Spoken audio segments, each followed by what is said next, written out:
But yeah, so wait, why'd you stop drinking? No, I was just going crazy. Weed, though? No, I don't smoke weed, bro. I mean, I used to do all that shit, but I mean, drinking, I stopped drinking like a year ago because this shit was just too much, bro. I was health-wise or like distraction-wise? Yeah, it was just, I mean, I just was overdoing it type shit, like everyday type shit. So. Yeah, that's the thing, man. I think everything, life is really about moderation. Mm-hmm. Like, but it's hard to figure out the moderation. When it comes to like that shit, yeah, it's like like you said, it's addicting as fuck. Like that shit's, yeah. And then, I've always learned or heard as well, but learned as well. A lot of vices, money is a limiting factor, right? So it's like, all right, cool. You might like weed or you like to do whatever extracurricular type of activity or drug. But like, if you don't got that much money, it's only so much you could take. Now, when you could just be like, yo, get me as much as you could possibly get me. That's crazy, right? Before like a rapper gets lit, yeah, like they might be smoking weed, they might do some type of drugs here and there, but you don't really got the money to really do the shit. Once you get rich, like shit's just anytime you need it, it's there. So it's like it's easy to just fall into that shit. Yeah, I usually from a fan perspective, when I think about like anytime a rapper tells me they're sober, or like a rapper has told me, yeah, I used to do some stuff, but I need to cut back. I remember the Wayne, like Lil Wayne is like a great example. Like Wayne was making a lot of great music. And to this day, I still have this argument with myself. I'm like, was he making that great music because he was high out of his mind, or it was all that lean? Or maybe, he was just making great music regardless, because I think some fans, obviously had health scares. Like he was catching like seizures and stuff like that. And then there was a time that, TMZ erroneously reported that he died. When he announced he was sober, I think for fans like me, I was like, man, fuck the music. I'm just glad you're alive, brother. Like, we're good. But the music does sound a little bit different. So do you think that anything you've ever done probably is either help your creativity or it's never been playing a part in that process? No, I mean, it definitely played a big role in, like, I feel like just how I was making music in general. Like, when I first started making music, like, I couldn't even smoke weed and record, cause I just, like, I don't know, I couldn't, like, handle it. But the more you do it, the more it, like, feels normal, like, being on this shit. And then when every time you make a song, every time you do an interview, every time you just do a show or anything, you high or drunk or something, like, that's, like, what's natural. And then once you try to cut it out, like, once you sober and shit, it don't feel the same. Like, took a while, ain't it? Took a while to feel normal, yeah. Like, that's why, that's just, it's no joke. Man, I went into a rapper invited me to a studio session. Actually, who was it? I think it was Fabio Foreign. Man, he invited me to Jungle City. He's like, yo, I come listen to the project. Now, listen, I'm older, but I ain't no old man. All right, so like around 12 o'clock, I'm not like bedtime, but I don't smoke. Man, niggas had that shit moving like a goddamn Snoop Dogg tour bus, man. Yeah. The nigga playing his album, like, smoke puts me to sleep. I don't know what it is. It just like puts, like, I'm just started like. So now I'm over here. He playing his music. I'm like snoring and shit like that. I remember, you know who did that too? X's mom. When they were putting out, I think that was it a project or like a song after he died. She invites me to this penthouse, and I ain't gonna lie, them niggas smoke so much. I remember her tapping me, and I felt like an asshole because she was in the middle of telling me a story, like a heartfelt story, but they were smoking too much. Like, I don't know how people function while they smoke. Like that's like a hard task. I can't no more. Anytime I'm around that shit, I be in the cars with the homies and shit. They be hotboxing, bro. I can't handle it. Even the second hand is fucking you up now. Okay, so you're back regular now. I mean, I just stopped smoking like so long ago. Like, if I hit a blunt right now, I'd be out of my mind right now. Like, ever did rehab or nothing like that? Nah. Oh, it wasn't bad then. Nah. It was bad, but I feel like rehab, I just didn't even want to, like, I just feel like the word rehab and saying I'm going to rehab, like, then it's like, okay, yeah, you really, like, are junkie type shit. And, like, I'm not trying to, no, nothing against it, but I just didn't want to put, like, I couldn't feel right doing that, you know? Yeah, usually entertainers, just let's just say people in the entertainment culture, you become a little bit arrogant, and sometimes, even if it's not a rehab, an intervention, like maybe your mom got to be like, yo, son, like, yeah, what the fuck? What's going on with you? Like some type of outside source and it's never your mans around you because they're rolling up with you. Like there's never a time a nigga rolling up and be like, bro, I think this is too much right now, bro. Right? Never. So it's got to be like, yo, you see your mom and your mom's like, yo, what's going on with you? Like, look at your eyes, look at this or something like that. Was there ever a situation like that? Yeah, my mom used to tell me all the time, like, bro, I mean, I was, when I first like started like blowing up and shit, I was like 15. And in that video, I was sipping lean and shit. Like, so I've been doing this shit for a long time, man. Tell me that story. So I want to hear the story of how you got on. I just remember, what year are we talking about at this point? That was it dropped like the end of 2017, like December. Okay, very special time in music. That was a year, those couple years were the year of the youth. New sounds, new flavors, but we were seeing people be authentic to how they were hanging out. Everybody was coming out with these bangers, and then you popped out. So how did your journey in music start? I started just making music at the crib on some Apple headphones and shit. Like, what age? 14. Oh, I started that time I was like 13 probably, but I wasn't really like. I tried to record, Speaker Knockers. It was one of his beats, but I just like tried to record on it. But rest in peace, Speaker Knockers, like just legend, you know. Yeah, I got some of his beats and shit. Oh damn, cause I'm cool with his peoples and shit. So oh wow, we got some shit in the vault, but no, yeah. So that was like I started trying to make music and the shit I didn't really like take it serious, but. When I was like but 13, you gotta sound like a squeaker. They used to hate my voice at 13. Like you sound a little bit like a squeaker. Like around 15, 16, you kind of becoming a little bit more mannish, right? Yeah. But I'm just fucking around. I'm just seeing the shit on the internet, so I'm like, that shit look cool and shit. Who you looking up to at that point? At that point, I used to the first ever, and Meek Mill was my first I seen that Dreams and Nightmare. Because I didn't really I was young as fuck. So like when I was like 10 probably. I had a iPod, and I didn't have no music on it. My brother took it from me, and then when I got it back, the shit had Dreams and Nightmares on it. That's great inspiration music. I'm not gonna lie. Yeah. Well, what he was saying in there, I was too young to really be listening to the shit, but the shit hit me. I don't know. So like, and then ever since then, like that really like kind of put me into like the whole like rap world, like really paying attention to what's going on like YouTube and shit like that, not just like seeing like what's on the radio and shit, but like really. In the culture type shit. Yeah, I'm always amazed. I always told people I think in the media world, like for example, like in my 30s now, I remember when I was like 23 and I was like starting to run, I remember thinking like the people I looked up to, like Charlamagne and everybody else, they really all kind of got hot at 30. So I really was like, I was early. Like to be a media guy known in your early 20s is rare. But even then I was just like, what if I had really started doing this a little bit younger? That's why I'm always amazed by rappers who like start extra young. Because like, it does take a little bit of focus to be like, yo, I'm gonna build a skill of recording music or learning how to do music. So like 15 or even 13, that's super young, dog. Yeah. Was it kind of like you were seeing other kids around you do it, or? Nah, not even, bro. Like I was really like the first one from my like area to even start making music. After I like blew up and shit, like started getting a little motion, everybody started trying to make music, and then the shit just wasn't hitting for like a lot of people. So a lot of people stopped making music, and I was the only one still trying to do it. And why music though? Because you look like you probably was lit in high school, right? Yeah, I mean, I don't know. I just felt like it was something cool, and I just wanted to try it. And then the shit started sounding kind of good, so I was like, but I used to play sports and shit when I was younger. But what you used to play? Basketball and football, but.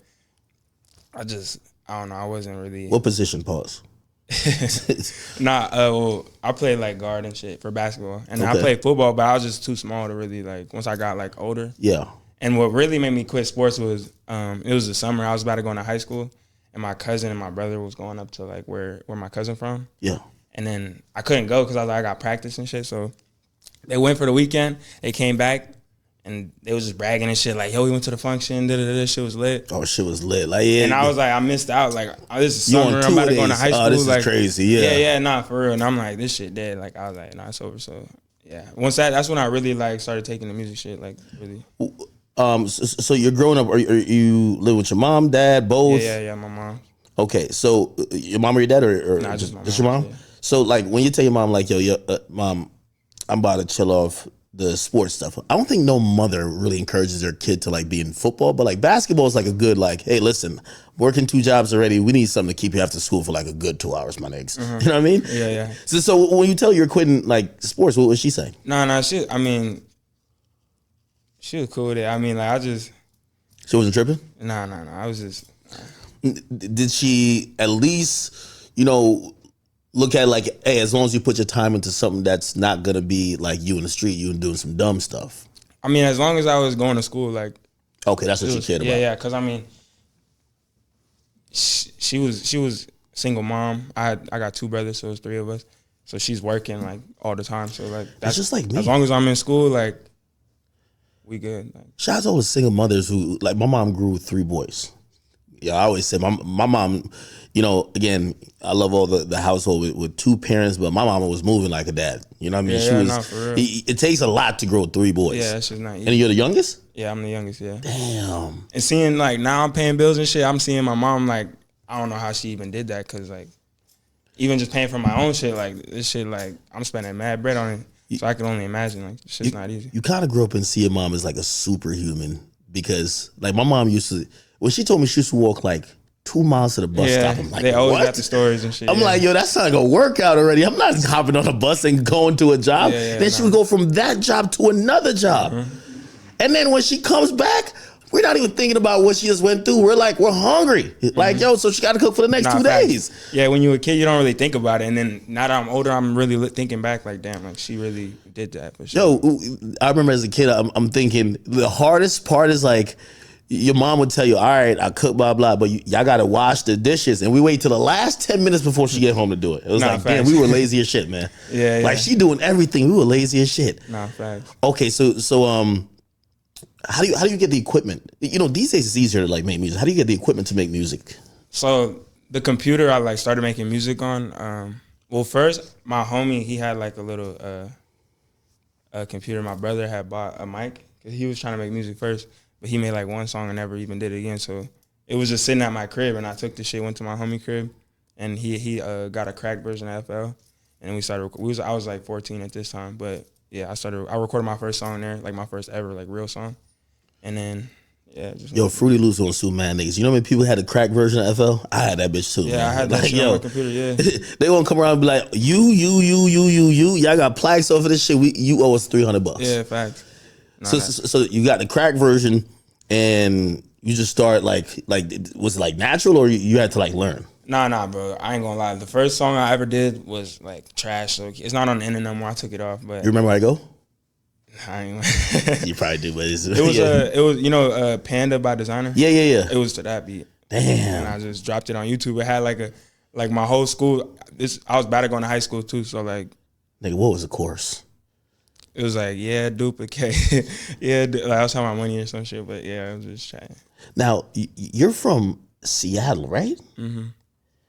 You know what? I only know a few things about Seattle, so you got to put me on game on not only the music scene, but just like growing up in Seattle. All I know about Seattle is rain.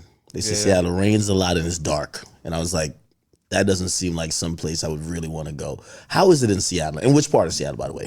I'm from up north. It's called Malik Terrace. It's like 20 minutes outside of Seattle, but I mean, it's just like any other town, really, like West Coast vibe. It's like if you compare it to something, it's probably like the Bay Area, kind of. But I mean, it's just like any other place. Weed been legal for a long time, so we be smoking dope, just chilling. Just, I don't know. Was it one of those situations that, you thought I could make it staying here, or you were like, yo, eventually I got to get to LA, or?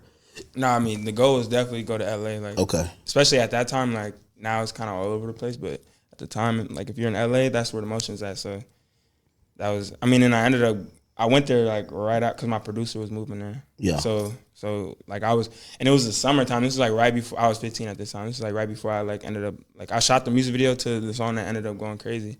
And I'm like begging him, I'm like, please, bro, bring me out there. Like I'm trying to get out of here. Like this shit's dead out here. And the shit hit. And then, because he had a manager at the time, and he was like, nah, like, you're not ready type. Like, I don't think this is the one. So wait, what's the first song? And compared to like how many songs did you record, or how long before you start recording did you hit gold? So I hit gold.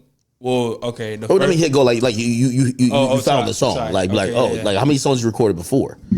Because like I ain't gonna lie, Designer, I always thought that nigga was lying. He said like Panda was his first song. I'm like, you lying motherfucker, man. Stop it. Do you tell me you the first time you got on the mic you said that? Yeah. Like you gotta put out some trash first before you find some good shit, right? It was definitely trash. Okay, he's getting a little bit better. Okay. Still trash though, but he's still going.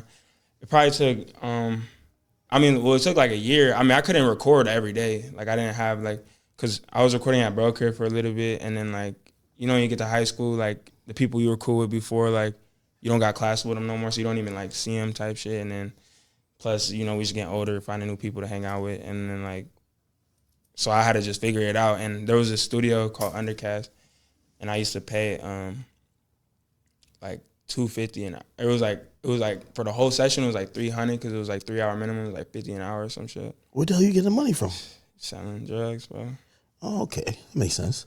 Because I ain't gonna lie, studio time is costly, bro. That shit add up. So I couldn't record like all the time. So I really had to I would write all the I would just write music, and then once I was like, okay, this is like a good one, I'll take it and I'll go record it. So okay, you're recording some songs, you're getting a little bit better and better, but still this is costing still. Where are you putting the music out? Is this SoundCloud, right? Yeah, straight SoundCloud. SoundCloud is so underrated in how many people, because also at that time, having a SoundCloud page that was lit was like, that was like having like I don't know, I guess the equivalent would be like a crazy TikTok now. But a SoundCloud page would be the shit. Yeah, and it's like TikTok where like you could have motion on SoundCloud and not be lit anywhere else. Like in real life, like when I was still coming up, like before I really had that one, like I would have like some of my songs had like 250K plays and shit. And like at the time, that's like, yeah. How are you promoting it though? I didn't. My Instagram, but I didn't have. I had like 2,000 followers. Like only people that I knew like in real life. Shit just. I remember one of my songs got put in like some playlist like 26, and there was like, I don't like it was just getting played. Like I don't know how many like people were listening to it, but a lot of people were listening to it. And one of them got put in there, got like 50K. I was about to quit music, and then that shit happened, and then so I kept going. But I don't know, shit just hit on SoundCloud. There's little, I want to call it little weird algorithms that nobody ever gave like credit to. Yeah. Like the little metas where for example, man, I when niggas thought that even Facebook died, a lot of people used to use Facebook used to be like the teens. They used to be running that shit. Like they used to be sharing links and all that type of stuff. And like SoundCloud is like a whole thing to itself where to anybody else who's not on the platform, you can't understand how some get lit. Yeah. You know what I'm saying? No, I was just dropping shit. Like I honestly didn't know like how that shit worked. Like now like everybody like be on TikTok, they like I be seeing videos like people saying like, oh, this is how you do it, this is how you trick the algorithm or whatever. But like SoundCloud, like there was no trick and nothing. Like I didn't know nothing at least. Like shit just if it hit, and my shit was starting to hit. I don't know how. But it didn't translate to anything else. Like Instagram didn't I didn't have no people didn't know who I was. Like people might not even knew the name. Like just like, oh, this song I listen to on SoundCloud. I don't know. It's weird. Yeah, no, that's definitely a thing where people like you on SoundCloud, but they like the song. Yeah. But you're not that popular enough where they're like, oh, let's go look at what he got going on Instagram or these other platforms. Okay, so you get added to a playlist. You hit 50K on a song. Remember what song that was? Yeah, it was called Off-White. That one's, I'm pretty sure it's still on my SoundCloud. And then what happens after that? Because now you're a little bit encouraged. Like, oh, shit, maybe I got a chance. Yeah. After that one, I was 14 when I made that one. So that one was still like first year, like really recording. And at that same time, when that shit started kind of going crazy, my cousin, he used to live in New Jersey. You know Roselle Park? Yeah. Yeah, he used to live there. You from New Jersey? Yeah. Okay, what part? Well, all around. Well, I used to live in a town right next to Roselle, which is Union. Oh, yeah? Yeah. But, okay, yeah. So when I was 14, I went out there for like a month. Really? Yeah. Just for music? No. Just on visit family type shit. So me and my brother went out there, and it's like a 30-minute train ride to New York. Yep. So we went to New York. We looked up like the Def Jam building and shit, and we was like walking miles to I was trying to get in there to give him some music. Like, yo, like my shit's lit. Like play my shit. And we got dubbed like right when we walked in the door, but Security was just like, get the fuck on out of here, man. yeah. But I was like, but that, you know what that shows though? That shows you had a plan and some type of determination. You know, you kind of knew where the next steps were going to be, right? Like, hey, if I get a good amount of motion, this is going to be probably the door that opens. So, you know, even if you were trying to get to the door early and pick the lock, fuck it, right? Yeah. Nah, facts. That was the goal for sure. Like, we're going to get this shit, get a deal, like, then it's up. So, yeah. But, like, so, yeah. After that, I'll probably drop, like, maybe, like, 5 more, like, maybe, like, 10 songs, maybe. Like, because I would just drop, like, once a month type shit. Or, like, I would drop, at first I was dropping, like, once a month. I was trying to, like, just get in as much as possible. And around the same time, I met my producer, Royce David. And he just started letting me record at his crib. He For free now? Yeah. Okay, yeah. So, yeah. well, at first, like, stop paying that $300. No, but at first, because his homie hit me up and was like, yo, like, I heard you record here, like, and at this time, I really wasn't recording, like, at all. Like, I would record, like, once every, like, 3 months or something, like, because I'm not trying to spend, it's a minimum. I got to spend, like, $300 every time I hop in the studio. And, like, I wasn't that good, and, like, I didn't really know where this was going to take me, so I wasn't trying to spend my money on that. But his homie hit me up and was like, yo, like, he'll let you record here for, like, $20 an hour or some shit. So I was like, all right, bet. So I did the first session with him. I left the bread.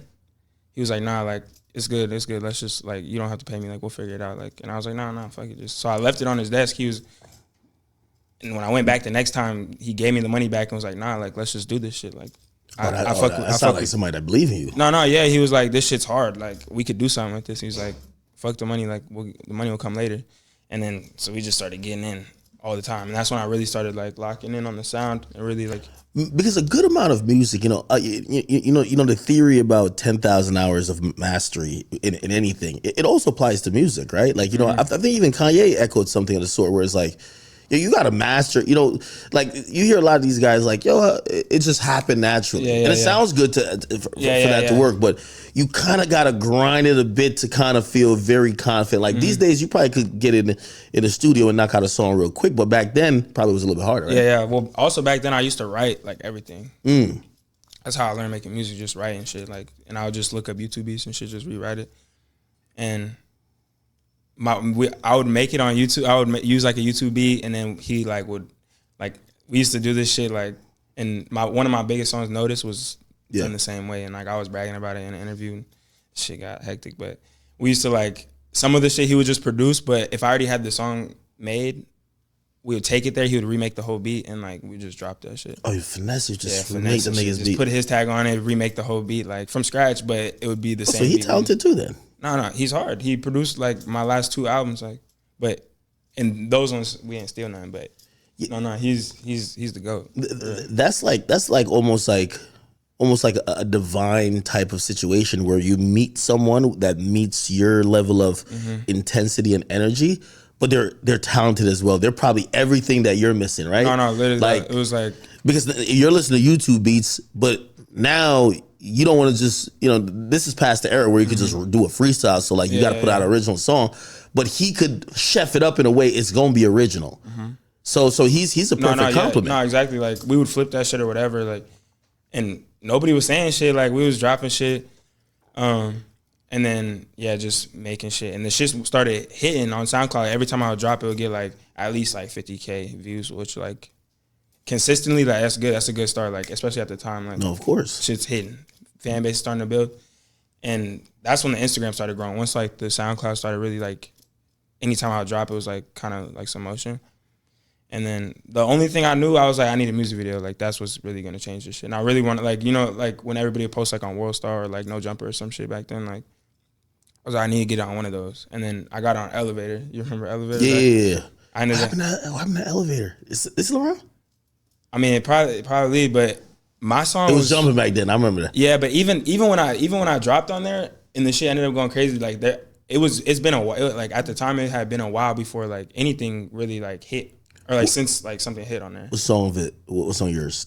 Pull Up. Okay. So like even the time I got it on there, like that wasn't my first choice because even at that time, like it was kind of like slowly like dying out, kind of.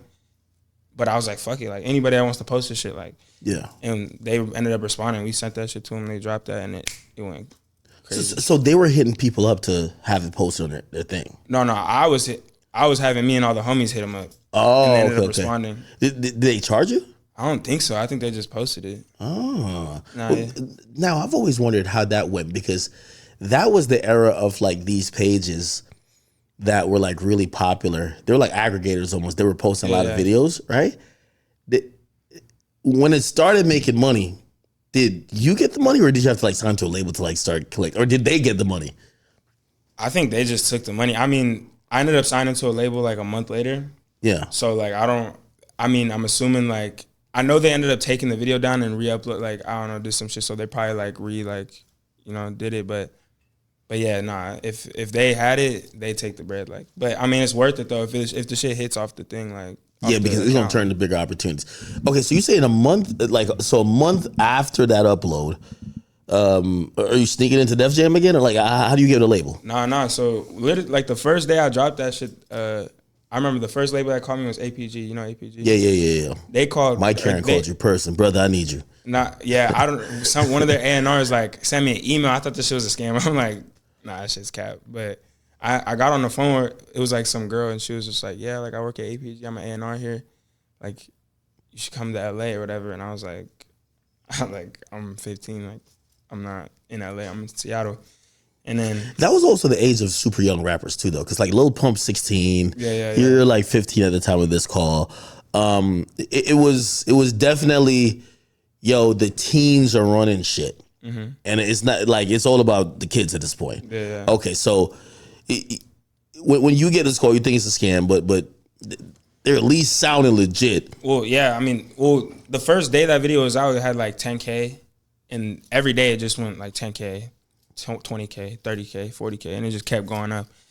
And yeah, first day. But honestly, like at the time, like getting something like that and you have like, it's like your first really like big thing, like I felt famous as fuck at that time. Like I was like, I'm lit now. Like me and all the homies like, yeah, like we're. How were they treating you in school?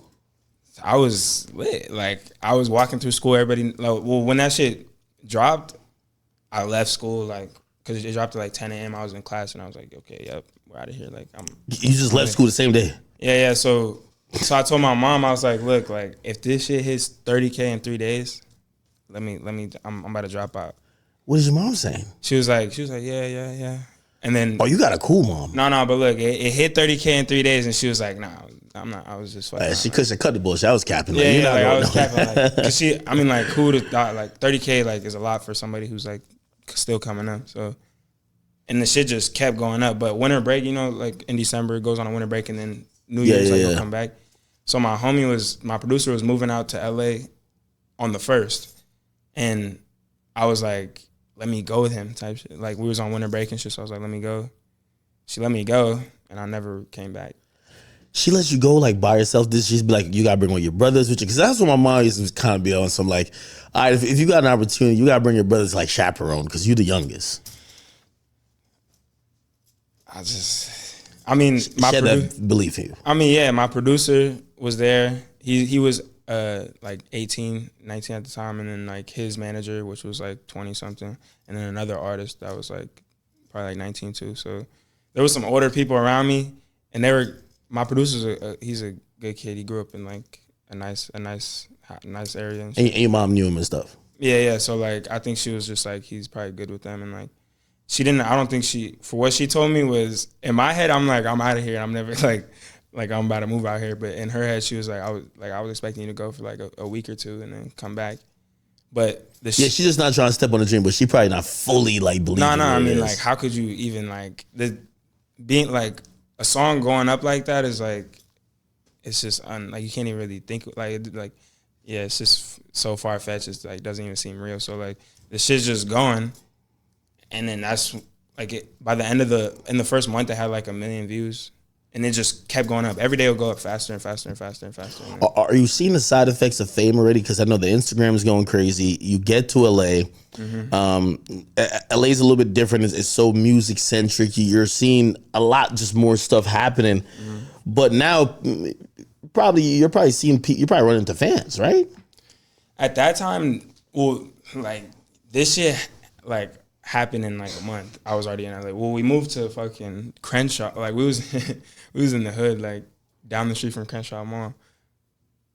So I don't Damn, know whose idea was that? that's just where they got the crib. I don't know LA like at the time, especially at the time. I didn't know where we was at. I'm running the first day we got there. I remember this. I had a skateboard with me at the crib, and I was like, "Fuck it, I'm gonna go see the neighborhood." It's like 2 a.m. We just got there, and I'm skating down the street. Yeah. And I see some random like females, and I was like, "Yo, like I just You moved tryna out holler, here. yeah. Like, what's the move? Like I just moved out here. They're like, nigga, you know where you at? Yeah. Like don't be doing that shit around here." I was like, "What the fuck?" Wait, are LA people standoffish like that? That's I like mean, New York. Like, I mean, we're just in the hood, so it's like, oh, it's 2 a.m. It sounds like you might be on some funny shit, right? 15-year-old light skinned kid going around the fucking Yeah. hood on a skateboard, like talking to these people, like I don't know where I'm at for real. Like I didn't, and then I keep going down the street, and I see like people looking over the fence, and like then I get to like an alleyway, and I just see hella people in the alley, and I'm like, oh no, so I'm going back. Yeah. Nah. This is when you tell producer, be like, yo, listen, man, let's just stay in this damn house and make these No, I goddamn didn't. songs. Like, yeah, we didn't really leave the crib after that one, but not yeah, we just locked in, and then Are you signed at this point yet or not yet? not yet. So Okay, so, but you had gotten that call to come out to LA. Now you're there. so the song dropped in December, and then by January I was moving out to LA. So like the move out to LA was that fast, and then 2 weeks later, like I linked with my first manager, or like with my last manager, and he just ended up hitting up my cousin or some shit, and I was looking at his page, and he was around like fucking Smoke Perp and shit, and I'm like, oh, like this is lit. So I'm like, all right, cool. He's like, I'll take you on to meet some labels. So we met with like every single label you could like think of, Def Jam, Interscope. We ended up going to Def Jam, and I'm thinking like 2 years ago, a year ago, I was trying to come up in this shit. Now I have a meeting here. Shit was just, and then yeah, I ended up signing in like I think like a day before, like after my birthday or some shit, which January 25th. So like a month and a half later, the shit went from me in Seattle with like no type of like real motion. A month and a half later, like the shit's out of here. Wow. Okay, so when you get signed, you signed to Def Jam, right? Interscope. Oh, Interscope. Okay. Yeah. All right. So when you signed to Interscope, what's that conversation with your mom like at that point? I mean, it was kind of just like I told you it was gonna happen, because I mean, I used to tell her all the time, like, trust, like, I'm gonna blow, like, this shit's gonna work, and she's like, yeah, like it could happen, but it doesn't happen, like, because I'm saying like I want like this shit's gonna happen right now, like I'm 15, but this shit's gonna happen right now. She's like it sounds good, like yeah, but you know people wait 15 years and still like are still trying to get it, so you never know, like definitely, like, because she didn't want me to like. Because at the time, like, I was just, like, kind of, like, focused on trying to just put money in my pocket. And, like, I wasn't really focused on school. I wasn't really going to school like that. Mm-hmm. So, like, the past, like, once I turned, like, 14, I just stopped. Like, I was on some, like, fuck everything type shit. Like, just trying to get money and trying to rap. And that's it. So, like, by that time, I was already, like, so far off of, like, regular kid shit. It was, like, didn't really matter. Did you understand as you were getting signed, like what you were getting into, and were like all the business in terms of you signed and just like done by everybody else? Were you involved? Nah, not really. Like I didn't know. Like I mean, like 15, 16. Like how much could you really know at the time? Like I didn't really know nothing. I was just letting like people around me do it. Like I didn't. So you let them make this, because you don't even know the difference between these goddamn labels. All I heard was money. Fuck Yeah. it. Like okay. Like they're telling me like, yeah, we're gonna like whatever one you vibe with, you know, the most, and it's like they're all the same. Yeah, right. Like, It's a bunch of strangers. what's the difference? Like if I go here, like where's the money at? Like that's what I was worried about. Like okay, like they're offering this much. Like who's offering the most money? Def Jam. Okay, so what happened was, we like had a little plot. Like, well, we was like, just, you know, you start going to different labels. This one got 250. This one got 500. This one got whatever, and it just keeps going higher and higher. And then Def Jam, he was like, Interscope's the one, and I was like, all right, like I fuck with him. Like, okay, you say Interscope's the one, like we can fuck with it. But he was like, Def Jam got the most money, so we're gonna try to see if they will match it. So Def Jam ended up hitting us with the most money. Yeah. And then we was like, all right, good looks. Cause like if they're under the same like parent company, Universal or like a Sony or something, they have to like, they can't like outbid them. I'm pretty sure like. Oh, okay, So, yeah, like, yeah, that makes sense. So we had them like hit them with the same amount. I was like, all right, we'll go with you type shit. So that first rap check. Are you you're reasonably young at this point? Like, are you seeing the money or like the lifestyle stuff, or your manager or someone else is kind of like handling it and like managing everything? Be like, all right, I'm gonna take you shopping, or let's go get you this, or are you now like, oh shit, like I have a bank account, there's some money in it? Like I'm telling you, bro. Like, well, since bro, since that, like when I was like 14, I was already like I said, like my mom. I love my mom, and she loved me to death, and she loves all my brother to death, and she was working, doing what she can. We had a roof over our head, food on the table, and shit. But when you don't got a lot of money, you got to figure it out. You were still hustling. I'm not trying to go to school with the same shoes I've been wearing for the past however long, and like I don't got a new backpack, I don't got nothing. Like I'm going to school, like this shit's embarrassing. Like so I'm like, fuck it, I need to figure this shit out, and like I'm starving. Like I need to figure this shit out. So like I was just out in the like the homies were on the same time, so it's like we're just out trying to figure it out. So I was kind of like feeling like I felt like an adult already when I was like 14. I wasn't like the life that a regular 14 is living, like I was not living. I was like the opposite. So once I got the money, it was kind of like the same, but just on like a bigger level. So it was like now I was doing, if I wanted to go shopping, I was going shopping. If I wanted to, which is not, yeah. Now, what are we talking about in terms of like what you signed for? Because I think, these days I've heard so many people have these conversations about what they've gotten signed for this and third. And I always tell people, Lil Pump got signed for $35,000, right? And sometimes people are so bent up on what you got signed for that they don't realize that, a record deal in advance is a loan. Yeah. And you could have a successful record. It doesn't mean that's the only money you're going to get. Yeah. Or you could take a big advance. You could get $2 million. And then you might not never see any more money because maybe your records take a long time to get to that. So, for a lot of people and like kids who are, listening to this and you want to get in the music industry, the advance is just an arbitrary number, right? Like, obviously if you're in a situation where like, you're not living comfortably, of course you might be like, hey, I need a couple $100,000 and fucking move out, change shit up that I could be comfortable to focus on music, right? Yeah. I'm guessing that was pretty much the goal, right? Yeah. So how much you signed for? Well, I mean, the first advance or whatever. The first advance was 500. 500,000? 500,000 straight to my pocket. And pretty much that came off that one song? One song. Oh, you lit there. One song got me 500K. Damn. In a month. I dropped that shit a month later, 500K in my pocket. I was 15. So they wired it to an account that you see. Like you see it in the account. That shit hit, yeah. What the day it hit, what you thinking? You log into your little Chase bank account, shit no scam. It don't feel real, bro. Like you see money like that, like you never touch some bread like that, like you don't realize how how the shit work. Like I was just like, fuck it, like we lit now. Like I'm in a hotel, I'm in Airbnbs, like buying shit, renting cars and shit. Like it was.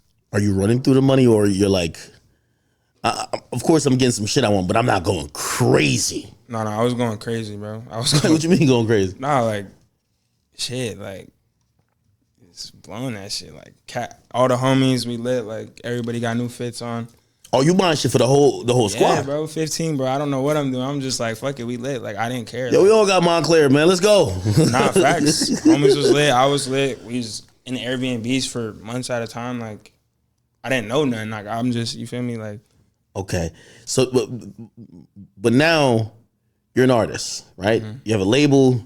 You met this person who kind of brought you to the labels, which is now your manager. Mm-hmm.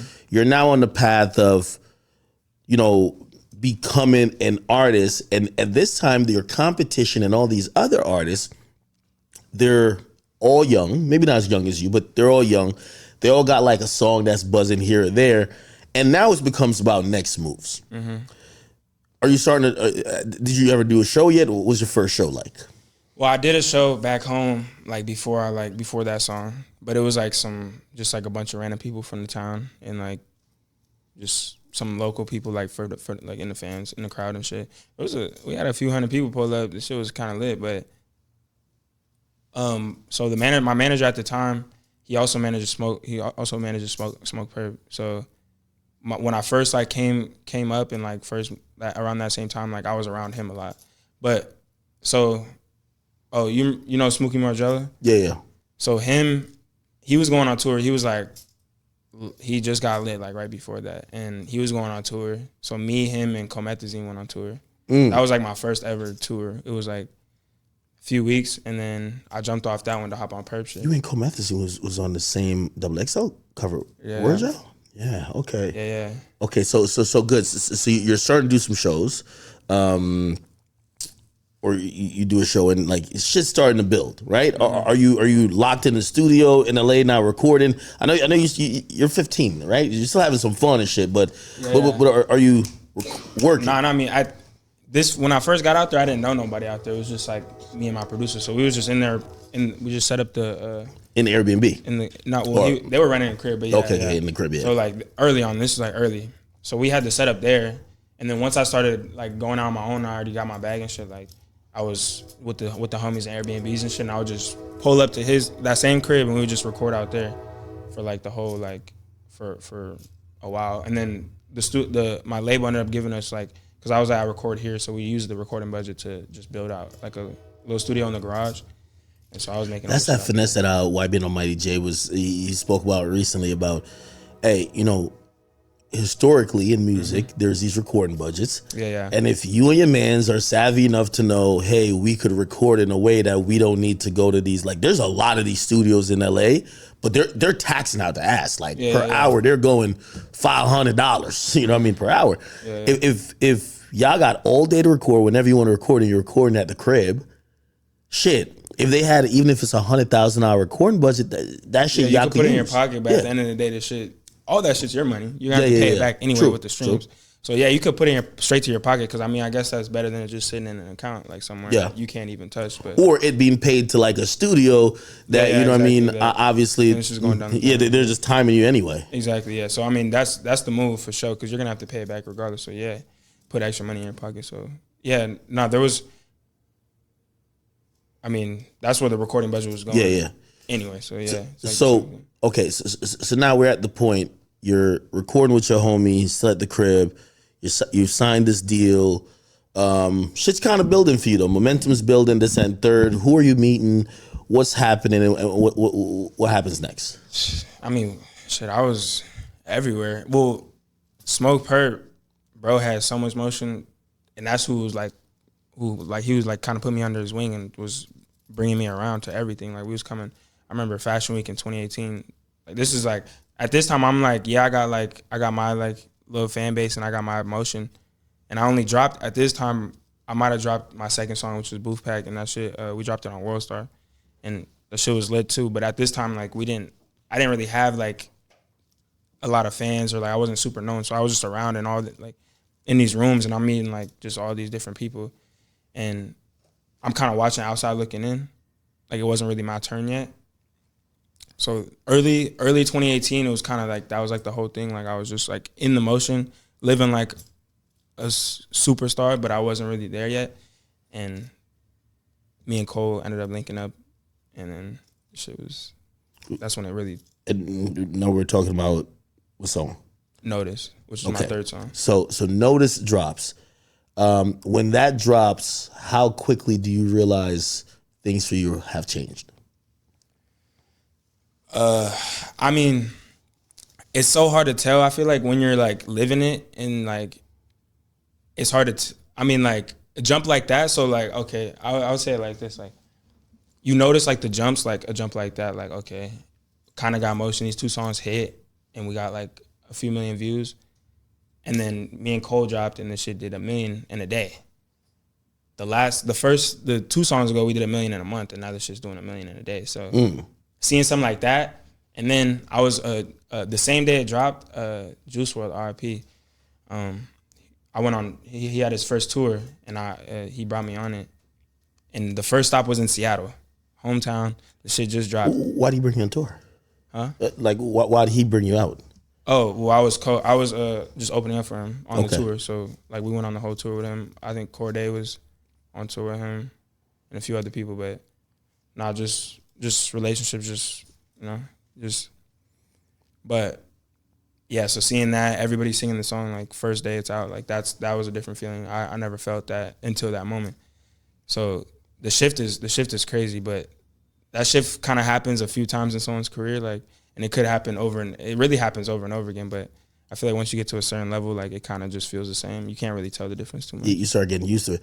How influential do you think Cole is in terms of a lot of artists like you, like in shaping your career? Because I think that era is defined by him having an impact and an imprint on all of those, artists who really went, like, it just felt like they went from Earth to the moon really quickly, right? No, that's how it was happening with Lyrical Lemonade. Like, you got a Lyrical Lemonade video, your career's changed forever. Like, that's, like, Cole was doing that for a lot of people. Like, well, now, I don't want to incorrectly mess up the timeline, but who are the first people who helped build Cole's platform?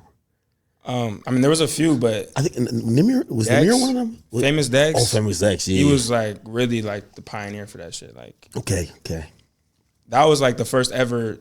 That was, I forget what year that was, but that was like the first Cole Bennett video I ever watched.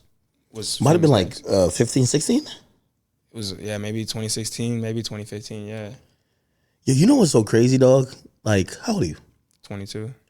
Bro, we're talking about 10 years ago and you're fucking 22, my nigga. Yeah. Like, do you realize that, like, 2016, which a lot of people believe is a golden era for new youthful music, we're pretty much at like the 9-year mark, which is like, it's almost like in 2 years, it's going to be like, yo, all right, let's do a decade celebration. Like, that's crazy. And all of those artists still super young.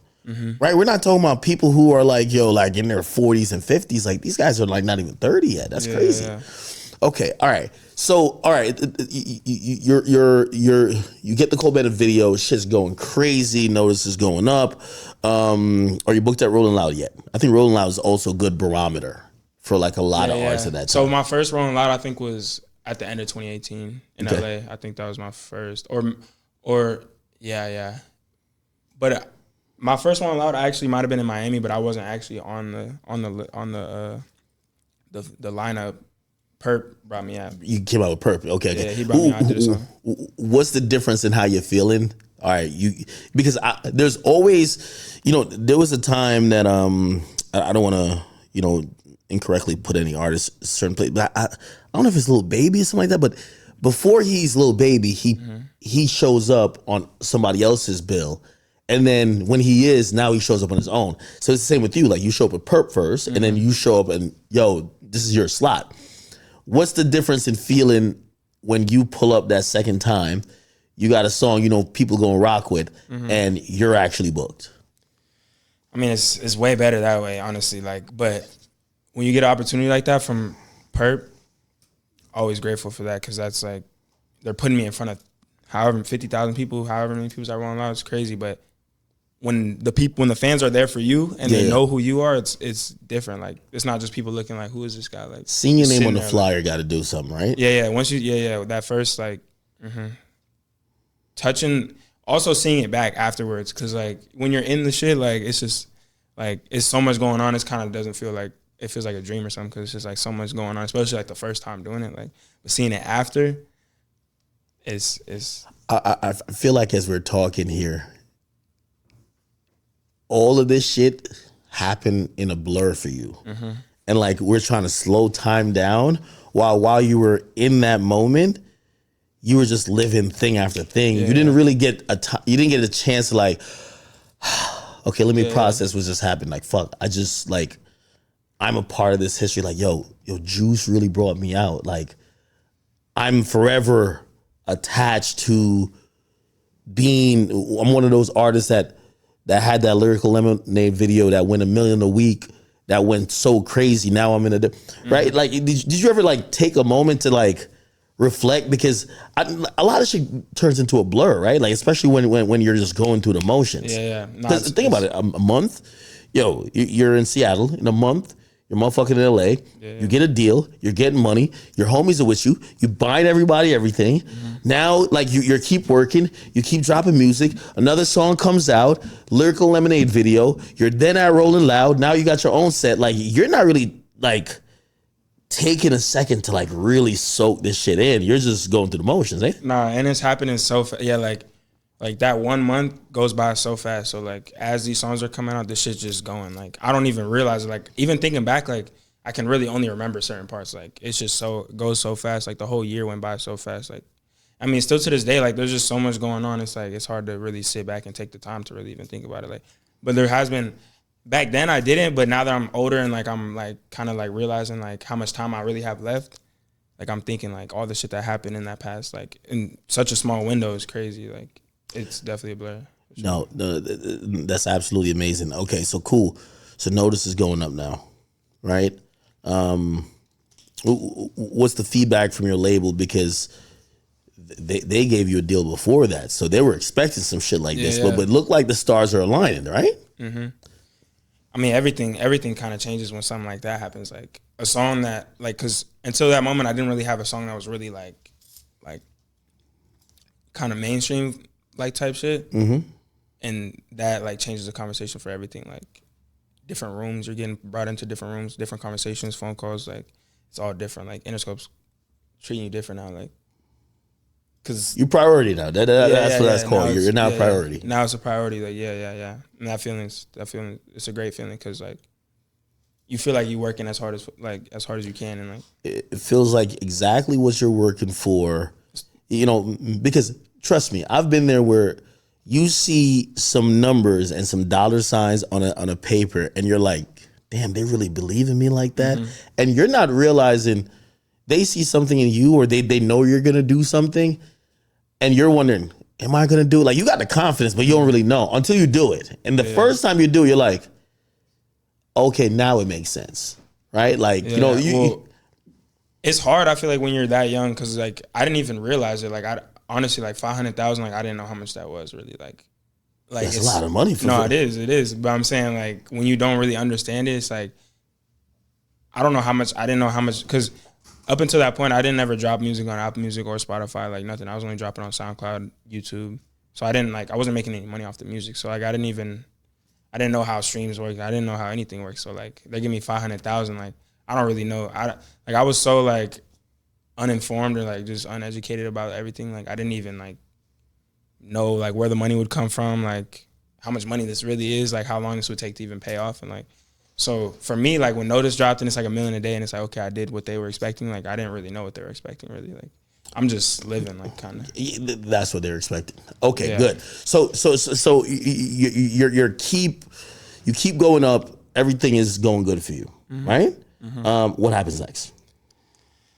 I mean, we went on the Juice WRLD tour and kind of just kept pushing. I ended up dropped my first project in the fall. It's such a blur, like it's hard to even keep track of like what happened when. But yeah, like damn, you don't remember the release party? You don't remember like those? Again, I know things are happening quickly, and again, this is why these conversations are good to kind of, you know, again, we're dealing with the history, but these are pivotal moments that have shaped your life and career, right? Yeah. So, you put out a project. How much you do? Do you remember? Nah, I mean, like, nah. But I remember. The song was going up though. The song was going up, and usually when I'm like analyzing an artist, I'm like, okay, do I think you've given enough music that is successful to validate why your label probably needs to work for you?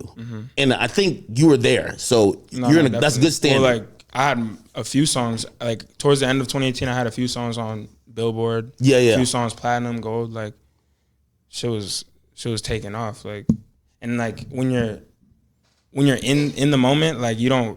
At least for me, like I just didn't even like. Even when people would come tell me like, oh, you stream this much or like this is what you're doing, like I wouldn't even really want to hear it because it's like, first of all, like I can't even really process like how much like what's the difference between 50 million views or 100 million views, like. So I'm like, I don't really care because my whole career I kind of just been like unsatisfied, like not in a like I always knew like that what I have is like special and like it's a blessing to have it and I'm like appreciative for it, but just always wanted more and like always like feeling like I could do more and like I want to be like here and I'm like always just like fighting for the next spot. So that's why I kind of like didn't even like pay attention to it. Like I would see like people be like, oh shit, like this shit's going crazy. I'll be like, it's whatever. I'm not even on no like trying to be too cool for it, but just like I'm trying to be here. Yeah, you're blocking it out because you don't want to just think that, you know what, I've made it and I'm good. Let me stop trying. You're like, hey, let me just try to keep pushing as much as possible. Whatever they tell me, I'm going to try to strive for more. Yeah. Right? Also, the lifestyle is crazy. Like, I don't really got time to really think too much about all this other shit because, like, I'm like, what I'm rapping about and what I'm living, like, or like what I'm rapping about and what I'm saying in interviews and all this shit, like, this shit's real life. Like, everything I'm saying in these songs, everything I'm talking about, everything I do, all these videos you see me posting, like, this shit's real. Like, none of this shit's capped. Like, all this shit's real. Okay. Now, that's what I think people don't, like, kind of understand is, like, when you are now a rapper and you're living an extremely fast life. You have people around you, so many moving parts. Shit's going left, right, up, down. You probably have to put out 15 fires every day. You know what I mean? Sometimes y'all get into shit. Please pull y'all over. This happens. Yeah. Shit, this nigga almost burned down the house. This nigga over here, like, you know what I mean? He get into a situation. Like, you're just dealing with a lot of shit, right? It's just happening. Like, it's just keep going. How different is that from your life in Seattle? Like, you know, because as much as you probably have some motion there, but like not this fast pace, right? No, not at all. No. Cause like, yeah, like the scene out there is so much like slower. Like that's just like how life is out there. But like once you go to a place like LA or go to a place like Miami, like the scene's different. Like we was just talking about it, like even like clubs and shit. Like the clubs close at 4 a.m. or like don't even close in Miami. Yeah. And like Seattle like 2 a.m. Like so like just the lifestyle and like everything out there. Plus like money's different. Like it's not as many people with like $1 million out there. Like but you go to LA, like there's just so much motion, so much shit, and like. But also you're going through and you know, I think about this time for rappers like you, like, okay, $500K aside, you get that from the deal. You're now doing shows, social media following, building up. Money's coming in all type of places, right? So shout outs, promo, pop up here, shows, like money's coming in. You're probably spending money. It's a lot to keep a handle of. At this point, I know you have a manager, but is there anybody kind of giving like oversight to be like, yo, let's start saving here. Let's start doing this. Yo, we need to slow this down. Hey, yo, I know we have 5 or 10 homies in the crib. Yo, these niggas keep doing this, them niggas gotta go because they fucking up is there anybody to do that, or you're just like, I mean, we're going through the motion? Like my manager at the time, like, and I had a business manager, and they would try to tell me shit, but like, bro, like, there was nothing you could tell me that would make me want to like listen to anything you're saying because I got it. Like this is like, I don't know. It's just when you have something like that and like there's just so much shit around you, like it's hard to like listen to anybody. Plus I just felt like I knew everything. Like yeah, because of course what you did worked. So it's like you're listening to these people and you'd be like, well, you don't know the sauce. The sauce is this. The sauce is doing what the fuck I want to do. Exactly, like, turning up. And you remember that time, like every rapper out in 2017, 2018 was the whole shit was crazy. Like, and it's not just like for like I feel like nowadays it's a lot of people like capping. Like this shit's like they'll make their shit look like a certain way and then they'll go home and like some whole other shit. And like 2017, 2018, 2019, like this shit wasn't capped. Like everything Pump's doing, everything all these people are doing, like this shit's real. Yeah, like, this is all this. That was the era. It's like this 100%. Shit's real. Like we're not faking this shit. Like I'm taking this video as this shit's happening. We didn't set this shit. Like this is not like now like you'll make a TikTok and set everything up and like make this shit perfect. And it's like nah, like this shit happened. Like this shit's real life. Yeah, niggas just be putting up some like real raw like stuff of like just how the lifestyle was. Okay, so cool. So yeah, well back to your question. Like that was like so all I was thinking about was what we doing that's fun. How can we get more money? Like just whatever is fun. Like I'm just so into the lifestyle and so like reckless and wild. Like that's like that's what people, you know, what's gonna be lost about the era that you came up in is that it's not only about the music. It's that people felt like you guys were living this young, reckless, super fun, live on the edge lifestyle. And that made the music even better, right? Exactly. Like they weren't watching a bunch of dudes. They were like, oh, these niggas are squares. They're like, no, if I want to turn up with him, like this guy's having he's having the time of his life. Like he's showing us shit that if we would want to be his friend, right? And I think now it's a little bit more controlled. Like we haven't seen like a young artist just kind of like even when and not to throw my man on the bus because I kind of like him as an artist, but like say like Lil Mabu, like he's a young artist and he kind of puts out like a good decent image of like us turning up this and third, but it's definitely way more controlled than what you're seeing. It's not chaos, right? You know what I mean? Like I think back then it was actually chaos. These niggas, like it wasn't like, and I fuck with Mabu. Like that's my homie. Before he even started dropping music, he was at my crib and shit. And he was telling me like, yo, like he was playing me music and shit. And I was like, honestly, it was like, bro, just be safe, like, cause I heard what he was rapping about and I heard what he was trying to do, and I'm like, just be careful, cause like this shit could get hectic. But like, it's like he's not. I mean, there's a bunch of people out here that like they'll show one thing, but it's really not that. And it's like, he's smart with it, and he's smart for longevity purposes. But like the era you come from is like, you kind of had to be a little bit dumb and a little bit out there. Yeah. Because people got to believe the shit. Exactly. Yeah. Right? Like if they're listening to you and they think that you're partying, having fun, you're doing this, you're doing that, and then they're looking at you and they're like, I think you're trying to fool us. Like, like we live in this very transparent type of situation that they'll figure out that you ain't doing it. Okay, so cool. All right. All that's happening. What happens next? Where we at? We're probably at 2018. So 2018 still, 2018 you guys do freshman cover, right? Or 2019? That was 2019. So okay. So boom, after Cole, we shot so I was on tour for the rest of once the summer hit and Notice dropped, like I was on tour with Juice WRLD like for the rest of the year. How much you making? Huh? How much you making like per spot? Per spot? I think with Juice WRLD I wasn't making that much money. I was still like, but the exposure is crazy, right? Exactly. That's like more the point of it. I wasn't headlining yet, so like, but like, so he brought me. Okay, so look, so we're on tour. Oh shit, we're on tour. And then by the end of the year, we went to Europe. He brought me to Europe too. So the tour was like for the rest of the year. When we got to Europe, Notice, the whole like 3-4 months that shit was going on.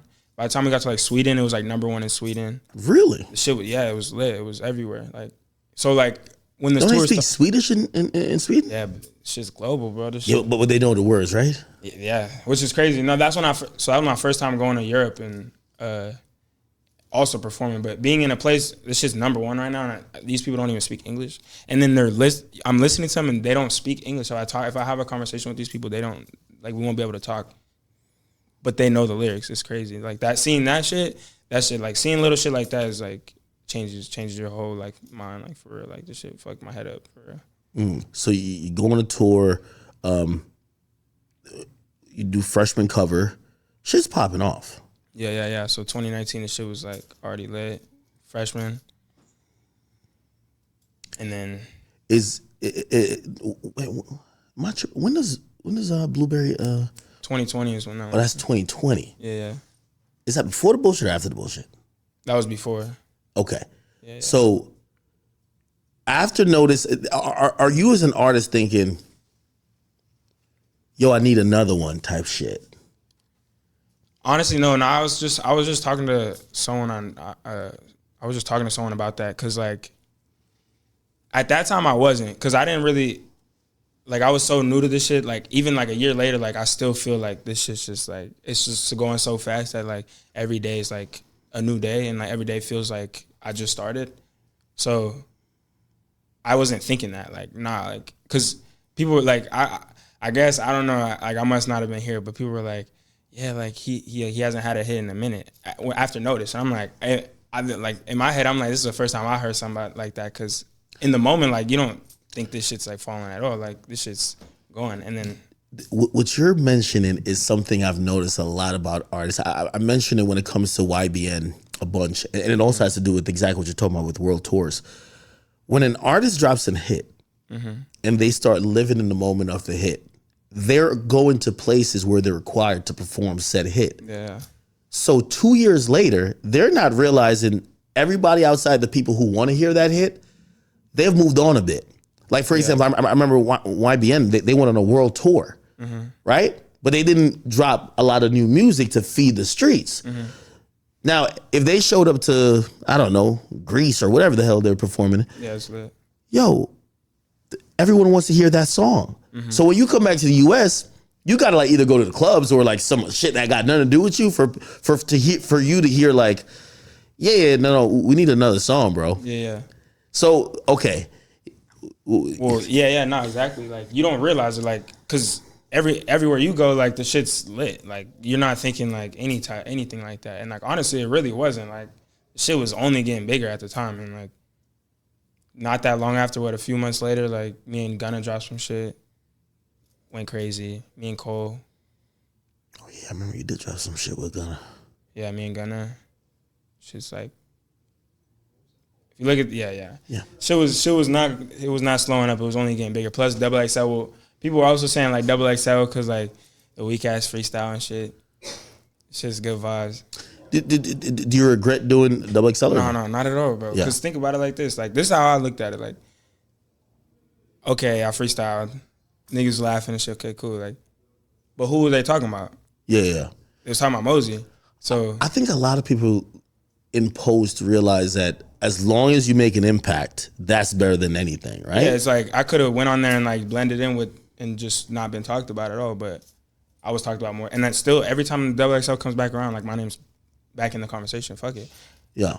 Like, and then especially like a month later, I had another hit on Billboard. Like, fuck it, you see what we're doing? Like, Double XL, cool. So it was okay. So right after that, that's when you drop what song? Stuck in a Dream. Okay, you drop Stuck in a Dream, and then after that, so everything is just keep going up. At that point, you're on like a crazy ride. You had all these songs cooked up before, or like you were just recording as you go? Nah, we was Stuck in a Dream I recorded in 2018 originally. And I had to, because in the song I said, Still Poppin' Zans 2019, but originally it was 2018. So either recording it right then or picking from the vault. But yeah, this shit was just flowing. Bro, it was such a blur. I can't even remember if like I was recording it and dropping it or if I had these songs. Like, but nah, so we dropped that one. And well, also getting a feature is not always easy. Like, you can't just snap your fingers sometimes. So like getting Gunna on it, literally when I made it in Atlanta. And we was in the hotel room. I made it in Atlanta in 2018, at the end of 2018. And right when I made it the next day, I was like, bro, I called my A&R for my label, and I was like, yo, like, we need Gunna on this shit. Or like somebody, like someone from Atlanta. I was like, but we need Gunna on this. And they started working on it and this shit.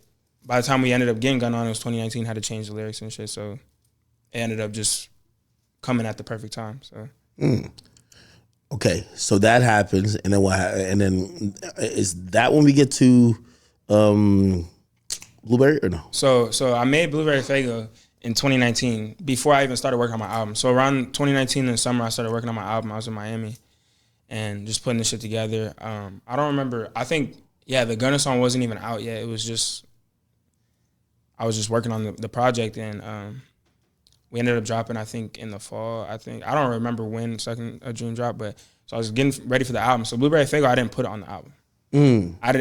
Once I made the song, I forgot about it. Like, when I heard that, I was like, yo, I think you're a star. Like you got superstar potential. Because I was like, oh, that's like a smash. Oh yeah, and you dolo on it. So it was like, yeah, bro, all that shit's the only. I had like probably like 2 or 3 features like early in my career, like. Gunna was like the only, like, on my biggest songs, like Gunna was like I had Chris Brown on one. Like, those were like the only 2 features. Like, all the other shit's solo. But Blueberry Fago, that was an accident. Like, really, like, I made the song and like forgot about it, and I put the album out, wasn't on there, and then like a month later, it's just trending as a leak. They leaked it and put it on Apple Music and shit. Who leaked it? Some fans. Organically, or did you leak it? Nah, I didn't leak that shit, bro. So you didn't think it was that hot then? Nah, I forgot I even made the song. Like, I made the song, I never heard it again. Until like it was leaked and like going crazy, that's when I actually heard the song like really for the first time. Like, I heard the song after I made it, and then just never like the homies were supposed to get on that song.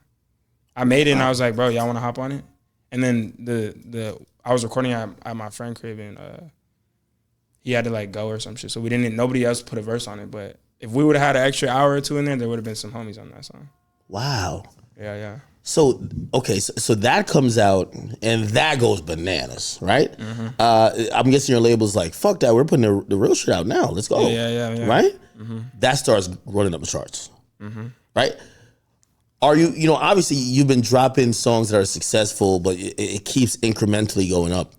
Are you noticing any difference? Like, oh shit, like, nah, this shit is really getting to a different level now.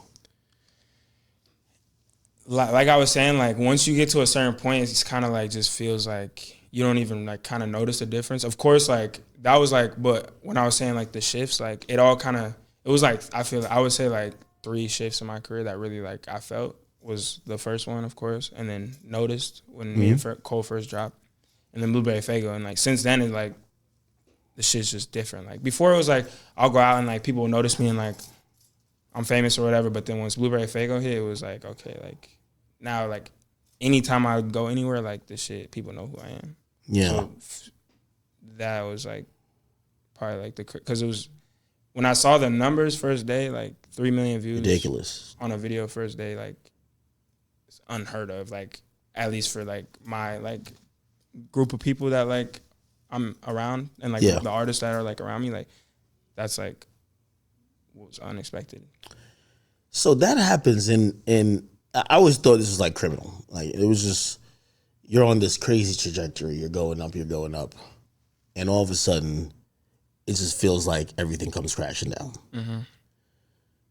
What are those moments for you like? Because this is all a blur for you now. Like, again, success sometimes and working towards success, you're just like living this lifestyle. You're a little bit consumed by it, but you're working through it. At least your work is yielding some results because you're seeing the songs, you're seeing people reacting, look like you're going up. Yeah. Like, what happens the moment you're like, what the fuck is this? What's going on? Crazy feeling, bro. Like, having something like that attached to your name is like, that shit ain't nothing to play with. Like, that shit fucked me up for a while. Still to this day, like, I still don't feel the same. Like,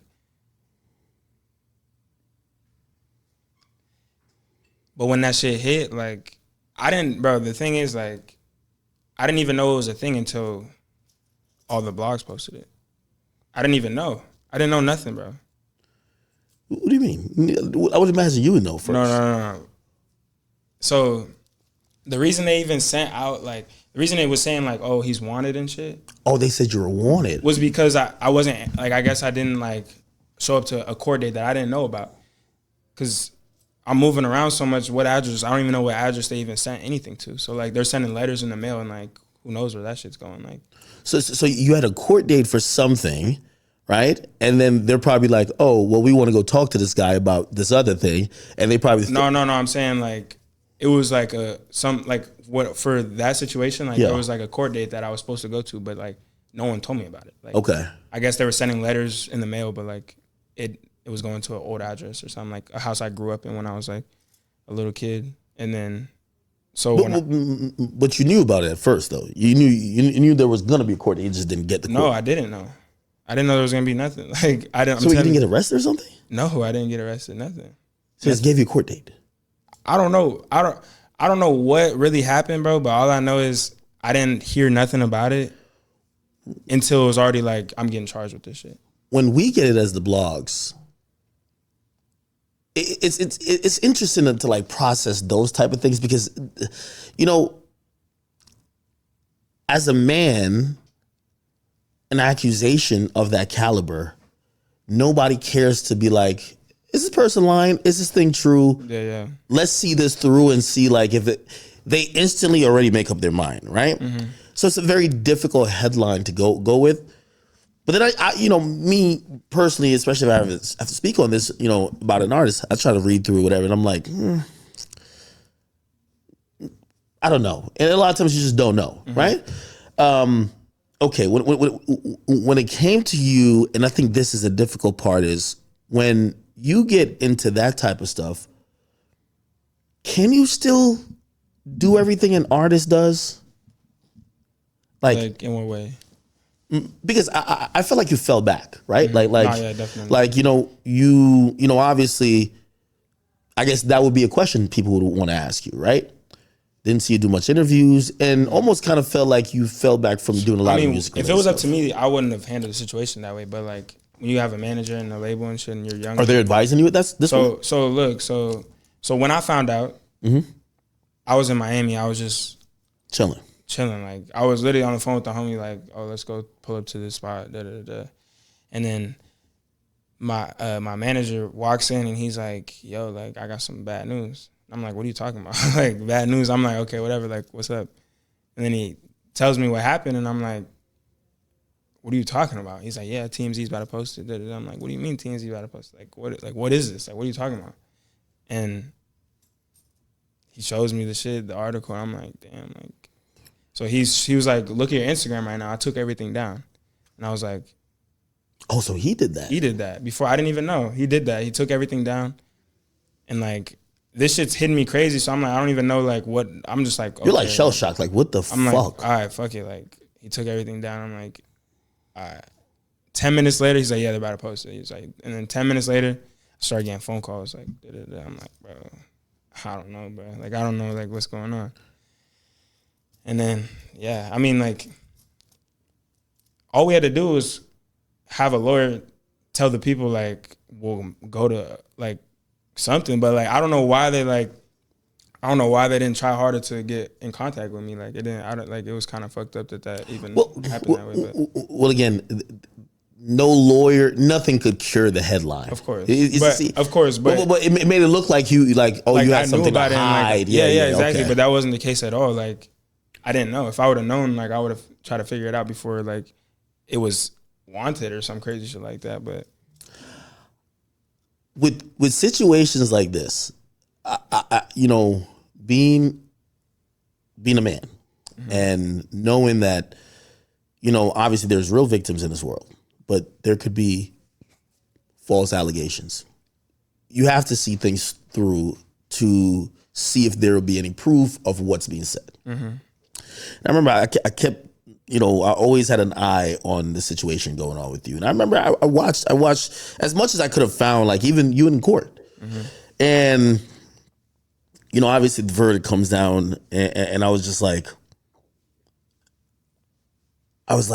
this is going to ruin this young man.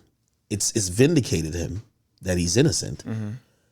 But having gone through that process, because just think about it, you're on this ride, which is like a blur. It's like success. You have no ill intentions. You're doing everything you could do right. Of course, you make, I don't know, maybe you get fucking speeding ticket. You make certain small mistakes, but you're not like a fucking, deviant, right? Mm-hmm. But also you're an artist, so your image matters, right? Of course, yeah. Everything comes crashing down. TMZ's posting stuff, every blog posting stuff. They're deleting everything off your Instagram. You're there. Now you're going to have to deal with the whole thing. How are you processing all of this, like, personally? Like, who are you talking to? Like, people started calling my phone. I'm like, yeah, like, I don't really want to talk about it. Like, and then I was like, just give me a studio session. Like, I'm just go to the studio. Like, cause that's like the only place that I kind of feel like this is like, I don't know, kind of just like a comfort place. And I just went there and I was like trying to record, like, just trying to get my mind off it, but honestly, like, nothing really, I was just so in my head, like, nothing really could, like, no conversation with nobody or nothing, like, could really, like, get me back to, like, honestly, like, once that shit hit, like, I went back home and, like, I was. Did you think you were going to have to, like, go through a whole trial and stuff like that? Well, when I heard the story and, like, I'm hearing what she was saying, I'm like, what? Like, and then the lawyers are telling me, like, this shit sounds crazy. Like, honestly, like, you probably won't have to go through this for that long. Like, it doesn't, like, there's no way, like, this story just is crazy. Like, there's no way, like, you could even, like. And so I'm thinking, like, the whole time, I'm like, okay, like, in a month, like, I'll be good and I'll be back, like, doing what I need to do. And this shit went on for 2 years, bro. I didn't leave the house. When this shit first happened, like, I didn't leave the house for, like, a whole month. Like, I was in the house 30 days straight. Like, I was just, like, not trying to. And I left the crib for the first time I remember, and then, like, someone's yelling out the window, da-da-da-da. Like, saying crazy shit, I'm like, okay, like I'm going back home. Like Feeling depressed a bit at that time? hell yeah, bro. I was scared to leave the house. I was scared to talk to people. Like I wasn't. Killed your whole mood, right? Like this whole thing, like you're in this career, you're doing good. Now, like you're just thinking, like even though you know it's false, but you're like, even you don't want people to even look at you like that. Well, yeah, right? because I mean that's bro. Like that's could never be that, bro. So like for that to be attached to my name and still, I mean like obviously like it's out there, like I'm innocent and like people know that, but like at the end of the day, like there's still like that like. People hear 100% of people hear the accusation. About like 75% of people hear the vindication, right? And then some of the people who already hate you, they'll focus on what's alleged more than what was proven, right? Was there any part of you was like, yo, like this gotta be motivated by some other shit, like some money or something like that? Like, did you feel like a target? Of course. Like, I mean, she was trying to be an artist, like she was trying to be a musician, like what, like. So you knew this person? It was your friend?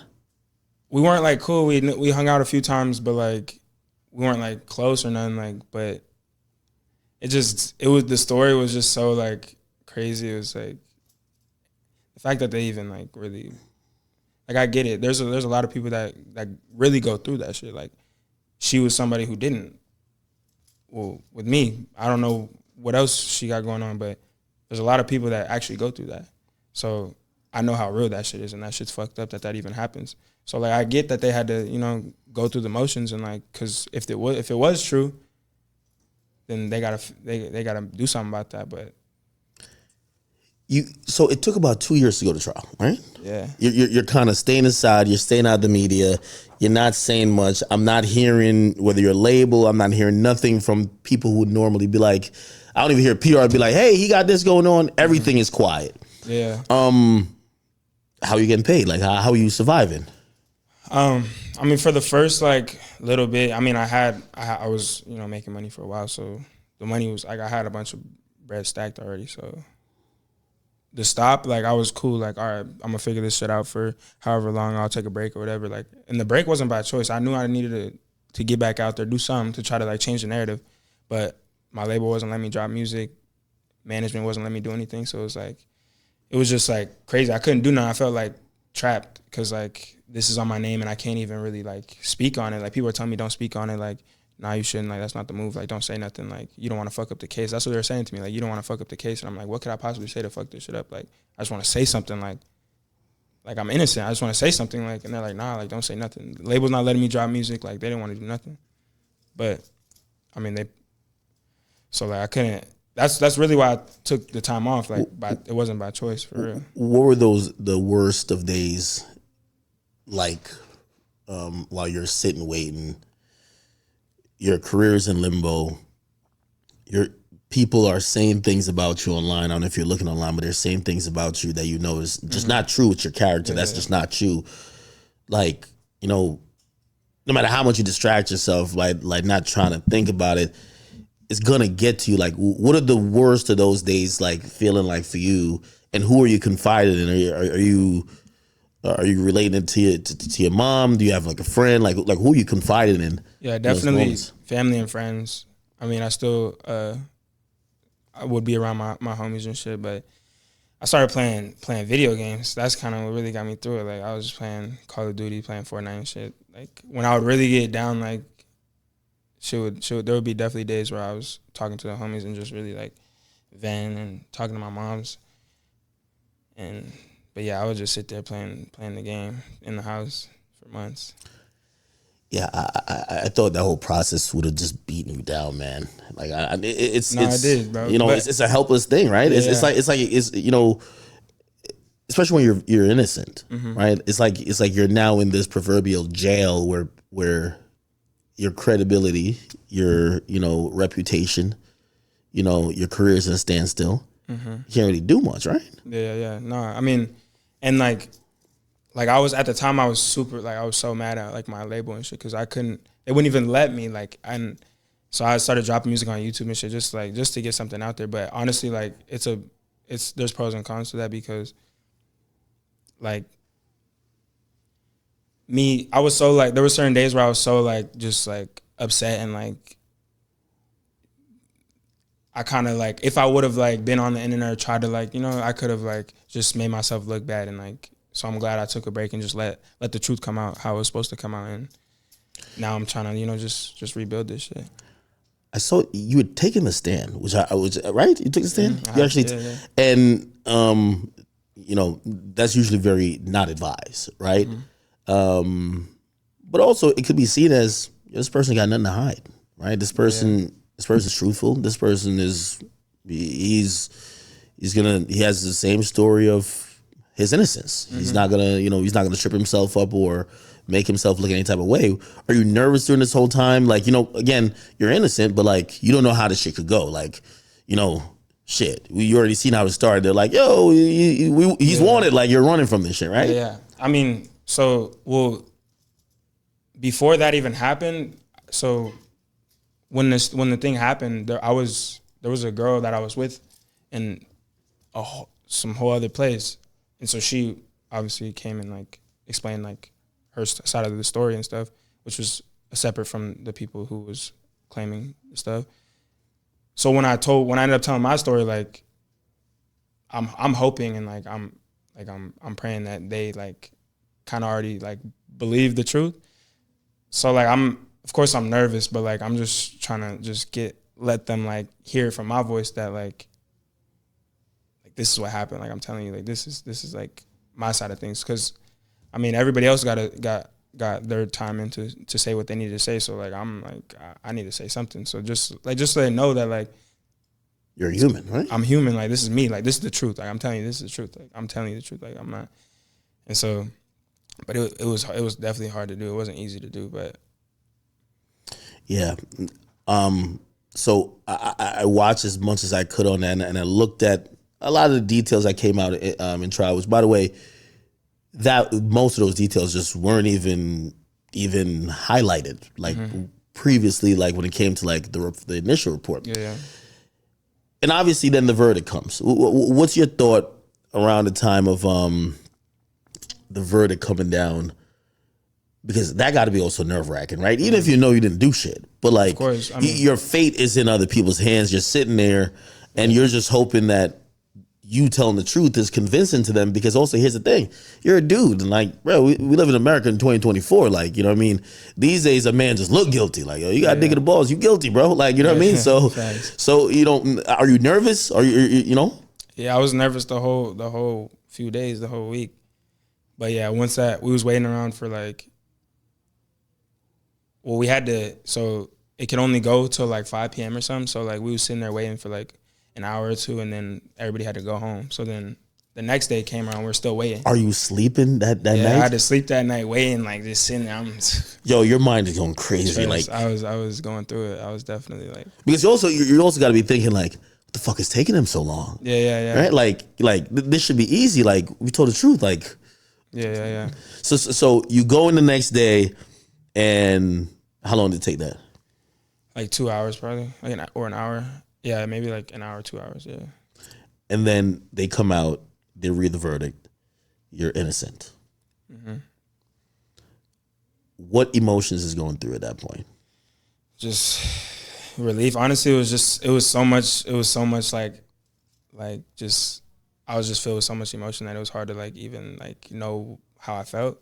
Cause it was just like, yeah, just so much emotions like flooding out of me, but I was just ready to get out of there and just try to get back. Cause like the first thing that popped in my head was like, okay, that's done. Now let's get back to like the goal. You were you ever overcome with emotion at any time during the process? Just like, right, at the end of the day, like your freedom and your life is like, it's in a balance. You know what I mean? Yeah. I mean, 2 years. I was going through that for 2 years. If it would have been like the first year or something that like I ended up going to trial, like it probably would have been a lot harder. But like after dealing with that for 2 years, like I was going through so many ups and downs. Like I kind of like got used to living like that. So it was like, but once the actual trial started, like it's a different feeling, because knowing that like you might not walk out of here is not a good feeling. That just fucking sucks.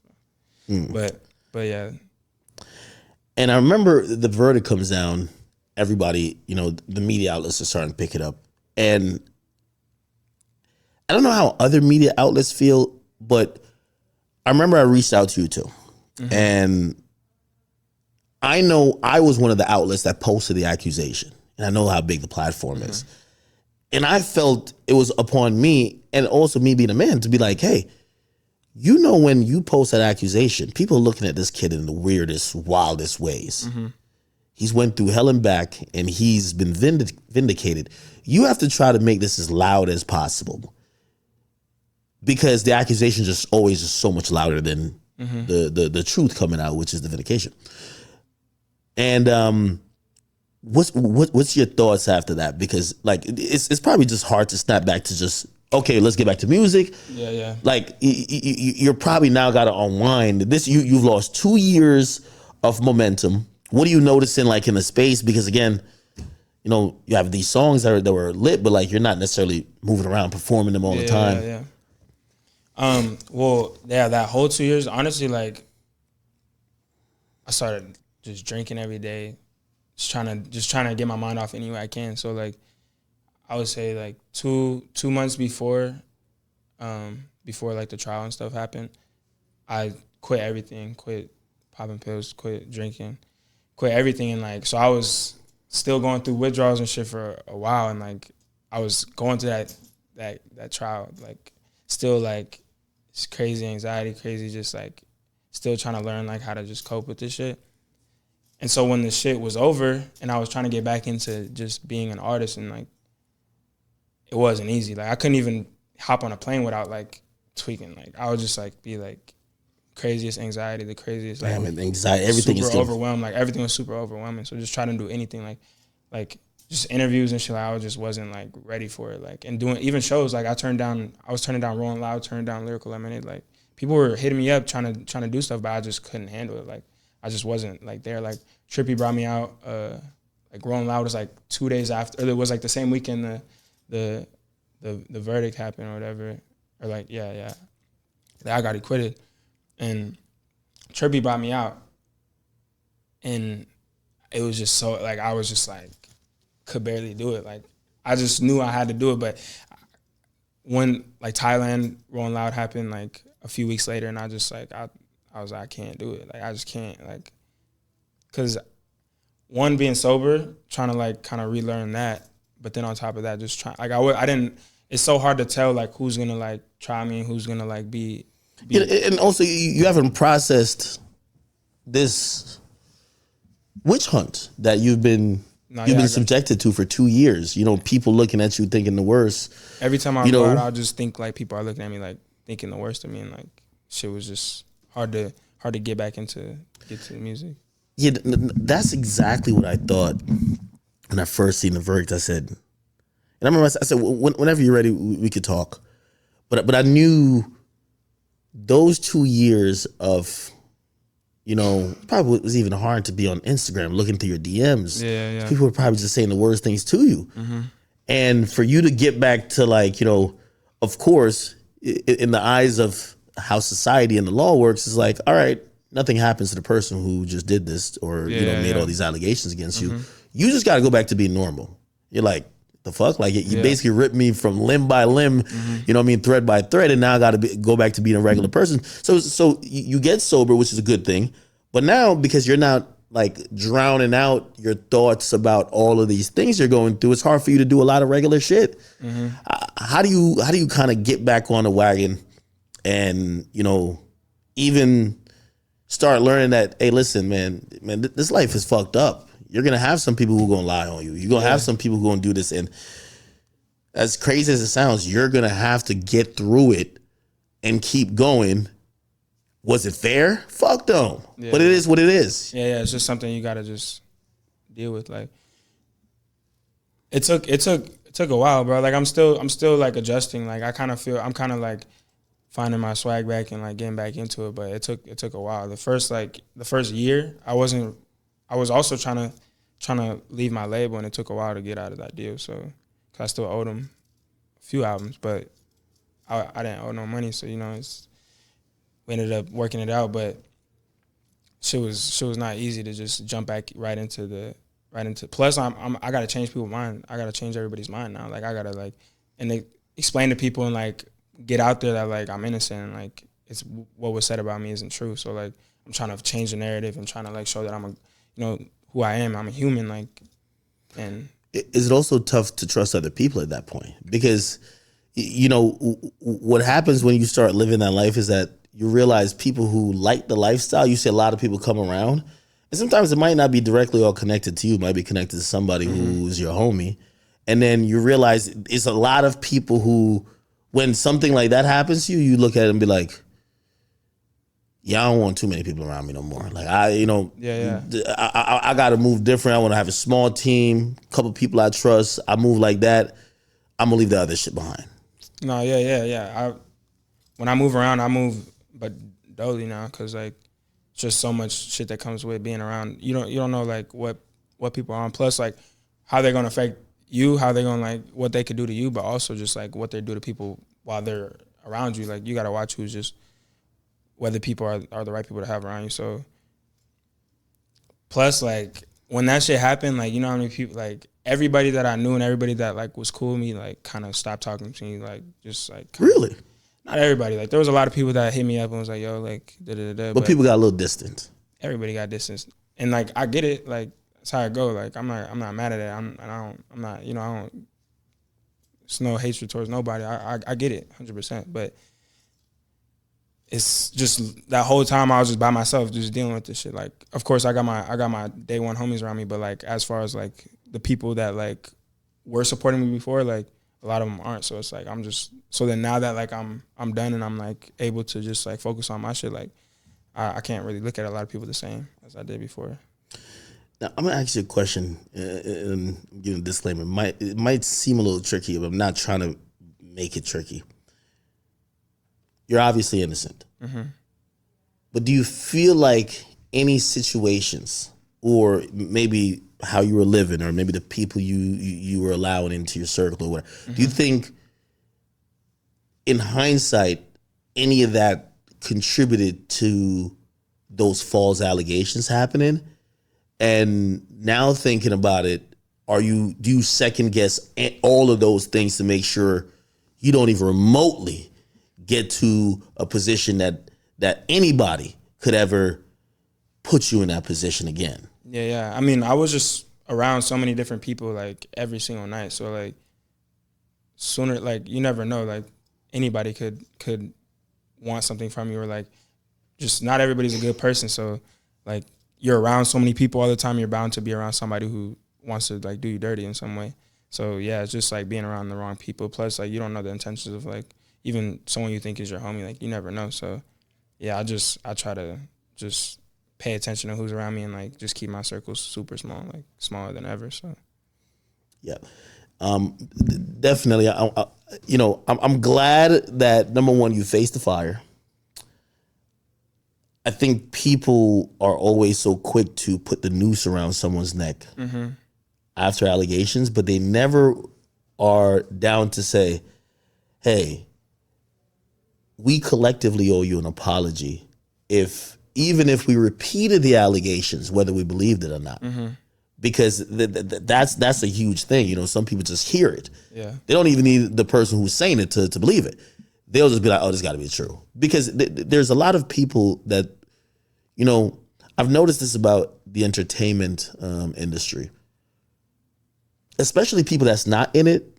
They want to think the people who have made it have sold their soul, or really fucked up people. Yeah. And they're the good people that aren't down to do those things. So they didn't make it. Yeah. So it's easier to believe, oh, he was having all that success. Oh, I know he was doing that dirty shit over there, right? They want to believe that. They don't want to believe that you're just like them. Like you have a pure heart. You're a good person. You wouldn't hurt anyone. Like you wouldn't try to take advantage of anybody. But that's the thought. Do you kind of, even seeing how either a bunch of people jumped on the allegations, and maybe even still to this day, I don't know if you're still like having to explain shit. Yeah. Like, yo, what the fuck? My nigga, I'm innocent. What the fuck you talking about? Yeah, not as much, But like, yeah, definitely when it first like happened, for like, the first like few months at least, like it was like having to remind people. Still to this day sometimes, but not as much. But definitely. Yeah, hopefully that fades over time. Yeah. Completely. Okay, so now let's get into how you've turned that into. You've gotten off the label. Mm-hmm. You're now creating new music. You're now preparing for the second leg. You're still really young. Mm-hmm. And I think that, I really know this entertainment industry owes nobody nothing. Yeah.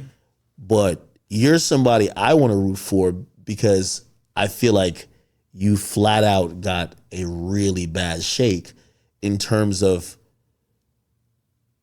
some shit that probably was outside of your control. Mm-hmm. Fucking up a lot of shit you had going on. Like, you were headed to the fucking moon. You get what I'm saying? Mm-hmm. And so how do you even get back into music? Like what kind of got you back on? I mean, well, the whole time, like the only thing I was doing, like to really get my mind off of shit, was to record. I just couldn't do nothing with it because they weren't letting me drop any music. So I was just like recording, just holding on to it. And then, so like, first thing that came to my head after this show was over, like, let's get in the studio, like, let's figure this out. But when you're when you're so fucked up all the time recording music, like, being sober, like, it took me a while to, like, kind of, like, find that, like, confidence. Find that like, groove, yeah, that, like, and after a few months, I started finding it, and, like, I still feel like every time I record, like, it just gets better every time, so yeah, I mean, we still working, I'm still trying to, like, find kind of, like, and also I'm young, I'm 22, like, I'm still growing as a person. Like, every day I'm like a little different than I was the day before, so just finding, like, where I want to go and, like, how I want to do this shit. Obviously, music is not only making good music, but it's also momentum. Mm-hmm. How, trying to regain and rebuild that momentum, how is that going? Because, as you said, like, when you first started and you were building this momentum, it's like a lot is based off this lifestyle, and that lifestyle at that point is like this wild, like, lifestyle of, like, mm-hmm.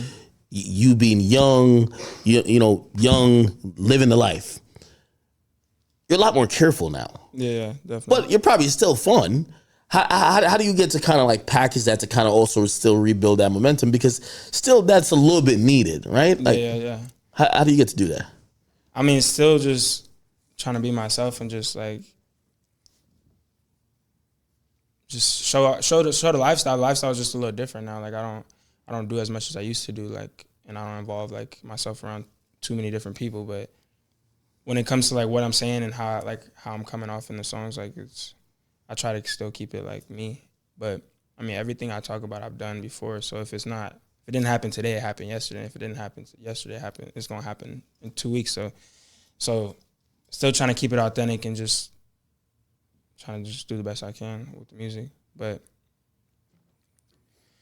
I mean, the goal for me is just sticking with my fans that are still here and been here the whole time, and just kind of rebuilding with them. Because not dropping music for 2 years, 3 years, like, the fans kind of feel the type of way, and, like, they don't know if I'm gonna be consistent and all that shit. So just trying to stay consistent with my fans and just rebuild the relationship with them while I try to grab the rest of the world. How hungry are you for, you've went to the, you've went to the mountaintop and, mm-hmm. Or you were headed there, your first stint in music, and then try to bring you down, but you survived that and you defeated that. And now you're here. How hungry are you to get back to that level, or to keep that momentum going up? Bro, hungrier than ever, bro. Like, the feeling I had when I was 14, like, I feel that coming back. So, like, because I just feel like I got something to prove. Like, I'm not done. I'm nowhere near done. I'm 22 years old. Like, this shit's just starting. Like, anything I'm about to do, or everything, like, that I plan on doing, is, like, I've only done in my career, like, a quarter of that. So not even, bro, like 2% of that. So, like, the goal is just to keep pushing, and, like, the music is still there. The music is still hits. So, like, just dropping this shit and just flooding this shit to put on fly shit, keep stacking money. Like, that's the goal. of the artists. And by the way, I seen you dropped something. Was it May? I think May or April. You dropped a song. Song, yeah. How much, like, what's that release schedule looking like for you as you build back and you kind of like, plan out this next year or two? My first independent release was in April, and are you fully independent? Yeah, I'm fully independent. Really? With the distro, yeah. Shit! Shout out my dog Barry, man. Yeah. So I own everything now. So like, okay, that's good. That's good. Hey, listen, I'd like to also extend my platform. I like when artists, especially they've been through hell and back. Now you're trying to do it without a label. I hope my platform could be something that's helpful to you in trying to propel you where you want to go. Because you're really going down the path of, this is a path of most resistant, right? After coming from what you came from and you trying to do this independently, they want to see you fail, bro. Of course. You get what I'm saying? Trust. Yeah. Nah, I know. Especially like, still like, no label like wants to see an artist with that much success behind them like leave. So it's like you leave that, like, they're gonna do what they can to not let that shit go how you want it to. But you can't stop when someone got emotion, someone got fans. You can't stop the internet. Like, the internet's gonna do what it does. Every time you get in the studio these days, are you saying, yo, I'm just looking for the next Notice or Blueberry Faygo, or you're just saying that shit gonna come, I just gotta keep working? Just gotta, once you start thinking like that, that's when the music stops sounding good, like, in my opinion, like, because you just start trying to just chase that shit, and like, you just gotta do it what feels natural, just make the best shit you can. Like, when I go in the studio, I don't really even, like, I won't even think like, oh, I need to make a rap song. Like, if I want to make a fucking pop song right now, like, or I want to make a rock song, like, I'm gonna go make a rock song. Like, I don't give a fuck.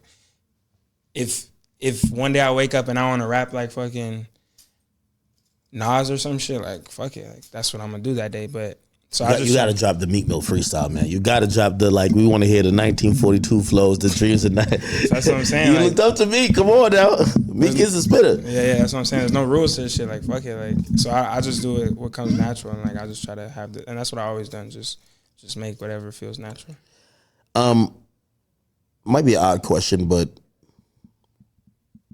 I always go back to those moments where I felt like any glimpse of you, I was just like, yeah, they're torturing this kid. They're torturing him. If they don't get their win, they're gonna rip his soul out. They're gonna kill his fun. Are you having fun now? I still have my fun, but my fun's a little different these days, honestly. Like, I just enjoy different things. Like, I feel like what I enjoyed 4 years ago is different than what I enjoy now. So, like what? What do you mean? Just activities or whatever. Like, whatever I'm doing, like, it's just different. Like, I used to, like nowadays I be playing the game and shit a lot. Like, that's just fun. But when I was younger, like, I didn't play. Like, I didn't ever like really play games like that. But just shit like that, just different things. Like going out to the club, like, it's different now. But are you enjoying?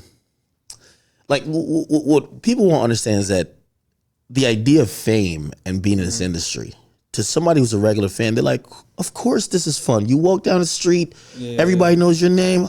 Oh, they're going crazy. They're taking pictures with you. They think this is really fun. But some of the byproduct of you being as famous and being so successful, you've seen it's drags you down.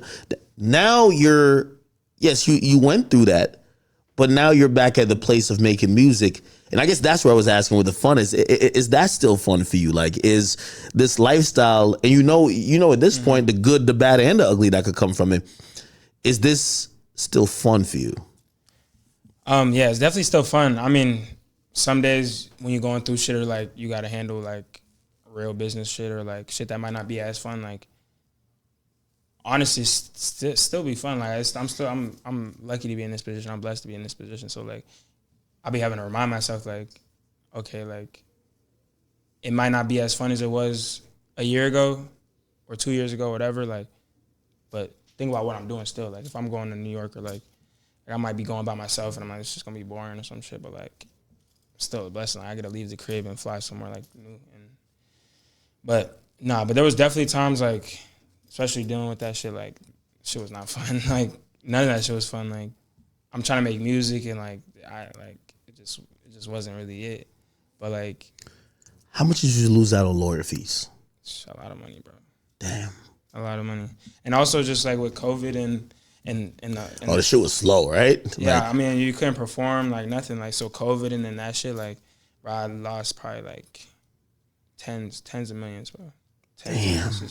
And it's cool. Like, don't get me wrong. Like, I still made a lot of money, but the amount should be at. When you think about lost opportunity, it's one of those. Wow. Yo, you're 22 years of age, reasonably and really, really young. Mm-hmm. I feel like a lot of rappers these days, when we hear about them, they're older than you. However, the generation does switches, right? Like, there's always like some new rappers. Do you feel like the current music that comes out, the current vibe, whatever you see the youth is fucking with, do you still think that that's representative of you? Or do you think that, damn, I missed my era, like my era was like from 17 and 20? No. I ain't no old head. I'm not don't get me wrong, I ain't no I've been doing this shit for a long time, and I'm like, compared to like a lot of these new artists and shit, I've been around way longer than them. But I'm not. I'm 22. Like, this shit's still the same vibe. Like, we on the same shit. So, nah. It's not far off. These fans are all the same. Like, you know, we still got the same motion, the same swag, the same. I listen to all that shit. Like, all these new artists, all these new up and coming artists. Like, I love this shit. Like, this whole new era. Like, I still love it. Yeah, like 2016, 2017 was a different time. Like, it was if you were old enough to experience that shit, and I was barely old enough to experience it, shit was crazy. But 2024, like, it's a lot of new. It's just different now. It's just different. But I fuck with it. What's two things you've learned, mostly about the industry, since you've been here? Like, you've been in this shit for like 8 years, damn near. Mm-hmm. What have you learned that now maybe it'll affect your mentality going forward that maybe you just didn't know before? I mean, I definitely learned a lot with just like, because like we were talking about earlier, when I was like 15 and 16, I signed, and like I didn't really know like nothing. Like, I just kind of over the years just realized how much like I should be paying attention, and like how much people don't tell you, like, when you're working with like certain managers and certain labels. Like, they're not gonna tell you nothing. Like, and most of us, no matter how old you are, you probably don't know nothing really. Like, it's all new to everybody. Like, most of these rappers, like, they don't really know what's going on. So like, that's like something that all artists kind of have to learn over time, unless they're lucky enough to have somebody who's putting them on a real game. Because a lot of these people just be trying to finesse. Like, will just tell you something. It's like the opposite. Like, so just that's like kind of like the last like 2 years, I've just been like paying attention. And like, my new manager, Juan G, that's the GOAT, man. He been putting me on a lot of game, and just really, I mean, you had a conversation with him, and just learning a lot about this just business shit, and like what's more than just the music shit. Like, the shit goes far, and like that's why I even went independent, because it's just so much like different. Like, I control everything, I make the money. Like, the shit all goes through me before it goes to anything. So it's just a different game, different world. Mm.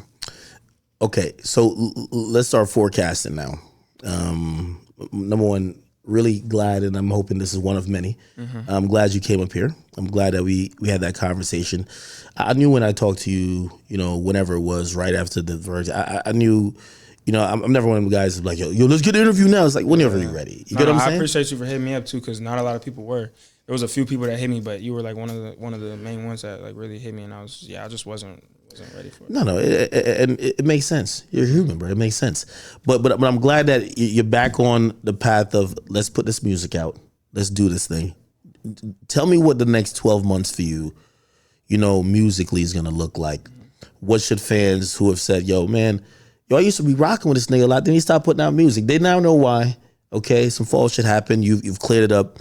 You're now back on timing. Mm-hmm. What are they going to be looking at? You're putting out music independently. They should know how to get to that music, because it might not be just flooded down their face, you know? So I dropped an EP a month ago. So that was like my focus for a long time, and I just don't want to stay. I've just been so inconsistent for a long time with just dropping music. Like I just want to keep my foot on the gas and just keep pushing. So I'm about to drop another single real soon. Good. We already, and the shit going kind of crazy on the internet. So Do you like? It sounds like you like doing these solo songs more than like collabs or whatever. I mean, we just got hit with some texts today about a collab with a big artist. So that's definitely coming. Are people showing love? Yeah. You don't gotta say who you. No, I'm not gonna say who because I don't want to fuck it up. But nah, he's showing. I mean, it's some. He been always just show real genuine love. So this artist, like, that's my dog. I fuck with him. But sound like it's a Gunna feature. Gunna been on fire recently. But you'd work with Gunna, right? Yeah, we had the Stuck in the Dream. Well, some people be on so, oh, nah, I'm a street nigga, I can't, like, blah, blah. I feel like, Big Sean just worked with Gunna. Tootsie worked with Gunna.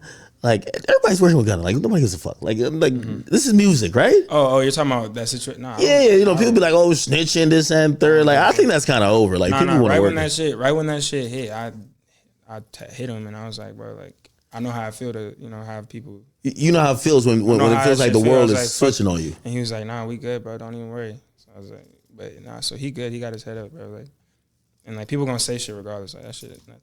But when's the last time you spoke to Smoke Perp? Not for a while, honestly.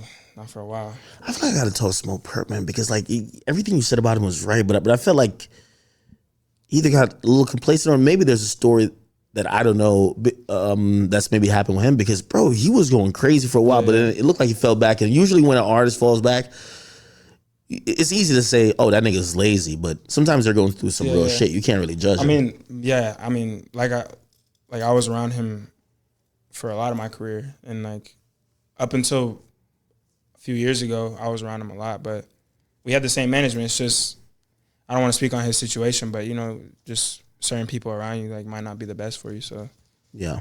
But okay, so we got a new song coming out. Looks like you're gonna have hopefully a dope feature. Just dropped an EP last month. Mm-hmm. Everything you're dropping is independent. Mm-hmm. I guess these are my last two questions. So what happens? Are you trying to drop it every month? Or are you trying to drop every couple of months? Are you playing it by ear? Kind of just doing what feels natural and what the fans want, really, which is just music. So like I'm just trying to stay with the foot on the gas and just. But I don't want to drop for no reason. I want to drop the best music I can. So definitely the quality of the music comes before the quantity. So definitely like if I have to slow it down a little bit to make sure it hits, like, or to make sure it's the best song I can, like, I'm gonna do that. But definitely, like, I got a bunch of shit in the vault. I got some good shit in the vault, so I'm just gonna start hitting it. That's good. And I guess the last thing, because you're now independent, more work being independent? Yeah, definitely. You gotta be on phone calls that you didn't used to have to be on. You gotta make everything is, at the end of the day, gets stamped by me. So like nothing, like, yeah, just being a part of like every more hands-on, every step of the way. Yeah, like it's me, and that's cool though. Like it's a lot of work, but it's worth it though, because like at least I know like whatever's happening, at least I like was in charge of it, and at least I know what's going on too. Like I'm watching this shit. I'm part of the same conversations that everybody else is. So it's hard, but and it's not for everybody, but it's worth it for sure. Hey, listen. I hope everybody who has watched this conversation, I'm a huge supporter of yours. Appreciate it. I'm always a fan, and I think this is a journey of a man. And, whether you're in music, whether you're a boxer, any type of athlete, don't even have to be an entertainer. What usually happens is that you're going to go through a life that you're going to be faced with trials and tribulation. Mm-hmm. And sometimes that comes after the success or even before it. And the true nature and the true character of a man is how you overcome it and how do you keep going. And, I watched you get to a place, get knocked down, and I'm watching you rebuild. And I'm always rooting for that person. Mm-hmm. Because that's going to show the true character. So, I wish you best. And I listen, I know we finna have a number one joint in the next couple months. I know this shit gonna hit because I know you're talented enough, and I'm gonna just be here to be supporting. All right. So listen, man, appreciate you. Everybody, I go check out on Apple Music, on Spotify, on everywhere where you can stream music. And also, I just dropped this shit. Okay. The whole collection, Lady Forever, man. See what's going on. Shit sold out first day. Oh, it did? Huh? Oh. You got to tell me. LadyForever.us, man. We outside. You see it? Yeah, so you can shout out your socials that people could, go check you out. Even though you lit on socials, ain't you? Yeah, so I go check out Mosey, man. Listen, thank y'all for watching another episode of Off the Record Podcast. It's been your boy DJ Academics. Shout out to my special guest. Interesting story, man. He's only going up from here. Yes, sir. We're out.